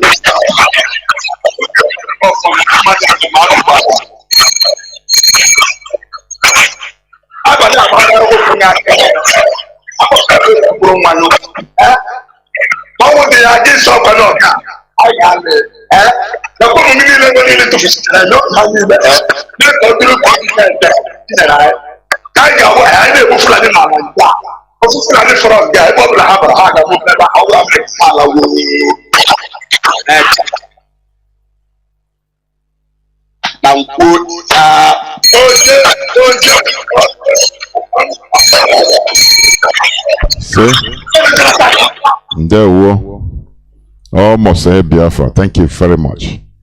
I have a caller on WhatsApp who is going to be the last caller. Caller on WhatsApp, Mazi, can you hear me? Welcome to the program. Yes, I can hear you, my brother Jonathan. Good evening. There we Longest time. Longest time, really. Yeah, my brother, let me take this opportunity to thank our leader, Mazi Nnamdi Kanu, and all the members of ESN, all the volunteers, all the members of Directorate of State, and everybody working assiduously for the restoration of Biafra in truth and in spirit. I just want to let our people know that anybody that is being controlled by a foreign government, any country, is in a bigger slavery than the slavery itself. Because you cannot have control over your life. Just like the zoo, Nigeria. All of a sudden, the so-called P2B run to London and come back and change party. That means that is how they are going to control him. The unfortunate thing is that many zoological citizens and some foolish ones don't understand that Britain is in control of Nigeria, is in charge, is the one ruling. They are the one ruling, because if not them, why should anybody run to them at time? Why should them? So let me leave it there for them. That people should wake up from slumber. We should not be under the subjugation of anybody. We are a freeborn, and we must remain like that and restore Biafra. People should jettison gossip. Gossip is not good. Stop listening to all those people who are not members of IPOB. They are not in any leadership, and you are listening to them falling apart because of somebody.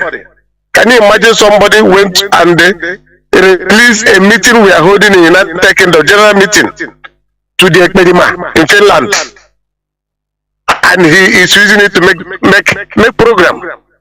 What kind of people is that? And tomorrow they shout, "Oh, this we are with you, we are under you." Somebody came and leaked a meeting we are doing to him, and they start calling us criminals. It's unfortunate, but that experiment we will understand with time.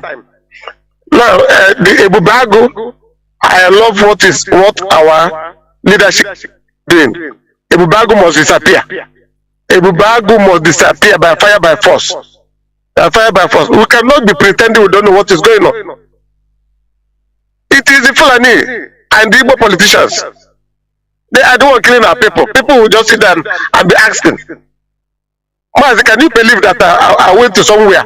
Somebody said to me that he will not join IPOB until you know that the money that is being contributed, that is going to contribute, goes to Ekperima account. And I asked him, I said, what do you mean? He talk all kind of things. But I address him anyway. End of the day, he see the truth and he bow. I say you have to come and join the struggle. Don't sit by the side and castigate. Don't sit by the side and castigate us for nothing. We are doing something by inside the family and you are castigating IPOB. So after educating him, he agreed that Aba is a big town. So my brother Jonathan, I want to thank you, but I want to remind our people to know that if you are living in the United Kingdom, we are having on the 20th of August, bid is coming up at Goldsmith University in London. Make your way there and you see us and join, come and learn about your history. Learn about those who have helped us during the most difficult time. That's not then after that day, on the 27th, we are going to meet Kens to evangelize to our people, those who still want to be evangelized to. We keep on evangelizing until those who will come in and those who will not come in, we stay outside. Then after that, on the 10th of September, there will be IPOB United Kingdom General Meeting. If you are IPOB member, make your way to Leicester that day. Book off from now and make sure you are there on that day. And after that, on the 16th of October, we were riding around with our leader in front of Liverpool Stadium because he's a Liverpool fan. So we want to let the world know, since the British government and their media are hiding what is going on, we have to take the fight to them, we have to expose them as much as we can. And we are going there that day.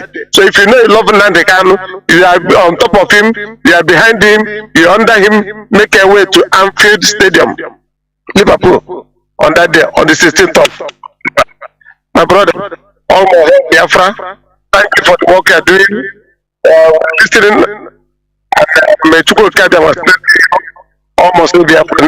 Oh, hey Biafra, thank you, Mazi Nnamdi. This is where I'm going to switch off the phones, please. Biafrans and lovers of freedom, what we are engaging is a fight for survival. A fight for survival. A fight for survival entails everything. Our enemies are trying to undo us. They don't want us to survive. That is why they are unleashing different kinds of weaponry, including propaganda. That little call that you receive, you think it seems harmless. You know, that little call seems harmless. It seems to save you. You know, they are just eating IPOB's money. You see it as a compliment. You know, we are concerned. You know, I'm in America, I'm in Germany. You may know. Ịmana ndị isi anyị erego anyị, ndị isi IPOB erego anyị ngwa. You may know, people, I guess they take care of you people. They are not paying you, but we will be paying you. This is that little voice that knock you off course. Is that the most dangerous propaganda. You be at your guard. That is it. Any country, any nation that cares for only foreign influence, or it cares for foreigners or foreign interests as priority, I'm telling you, the people suffers. That is the worst thing that can happen to you or to us as a country, as a people. And that is what the worst thing that is happening to us. When our so-called leadership, political leadership or political elites, They don't care about what happens to us. They sacrifice our lives for the interest of foreigners. Do you see the reason why, the wisdom in Ahmad Bello's northernization agenda? They call it northernization, but it's the caliphate agenda. They call it northernization in order to carry along all others, including those that they are massacring. That is politics. Therefore, we must continue in what we are doing. As I used to say, we have no back to go to. Do not be deceived. We will never allow IPOB to see corruption. People are trying to, infiltrators are trying to steer IPOB restoration efforts into criminality, making gains, kidnappings, and making gains. Something our leader resisted right from the onset. We will never go back to our vomit. Therefore, any person that is saying that he is IPOB or his ESN, sending letter so that you bring a gum, otherwise they will burn your house. Know that those people, they are impostors. They are the people trying to smear the name of ESN to the mud, to destroy what you are doing. Because all these things, once they did anything, the Nigerian media, the caliphate, will blow it out of proportion and take all these things, take the photo. Look at the video that where somebody was being shot. They will carry this video and go and show it to the international community. People don't understand what all these things are, the impact, the negative impact it is having on IPOB. All these videos, you think it is you are sharing, thinking that it is freedom fighting. They are the caliphate. They have people organizing, picking all these videos. Do you know where they are heading to? American embassies. They are heading to the European parliaments, the countries that matter in this world, telling them, look.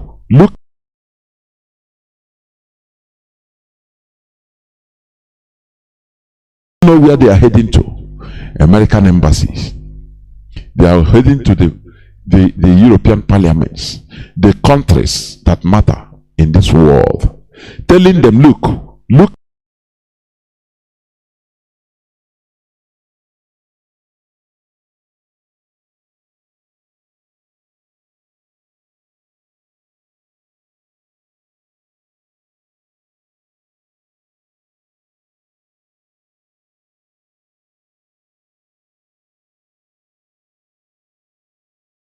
American embassies.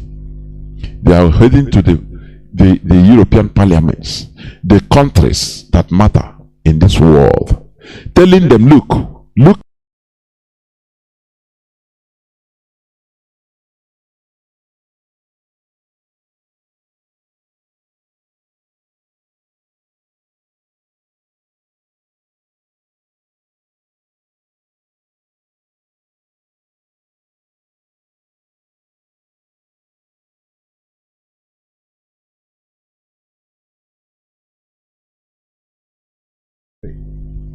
It cannot survive.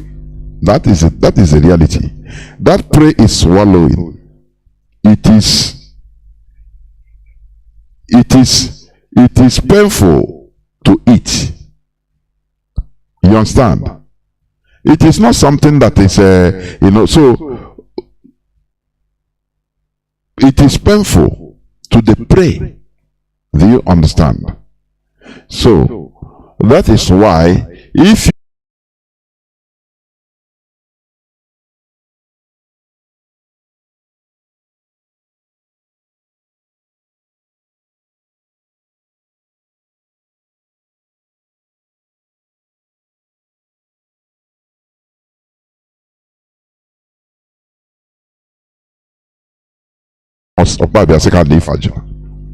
because what they did is also the cause of what we are suffering. So they are no more alive, they are gone. During that time, during their own time, They were looking only at their personal interest. Do you understand me? They were looking solely on their personal interest without minding any other person's interest. Today is backfiring on everybody. You and I today. That is why we want to restore Biafra by first of all restoring our way of reasoning, making us to think in another way around, to reason in another way around, reasoning like human beings. You understand? Therefore, what we are doing, history will bear us witness that we did the right thing. That is only my my joy, that history will bear us witness that we did the right thing. Therefore, do not slumber. Biafra is our religion. Biafra is our identity. Do you know that before we had no ideology until Mazi Nnamdi Kanu came into the scene? That is why now we have an ideology. Before we were running from pillar to post. But today we have an ideology, and that ideology is Biafra. Thank you for listening. Thank you for being in this hallowed platform. From me, Mazi Jonathan Chinedu, from here, it is simply good evening.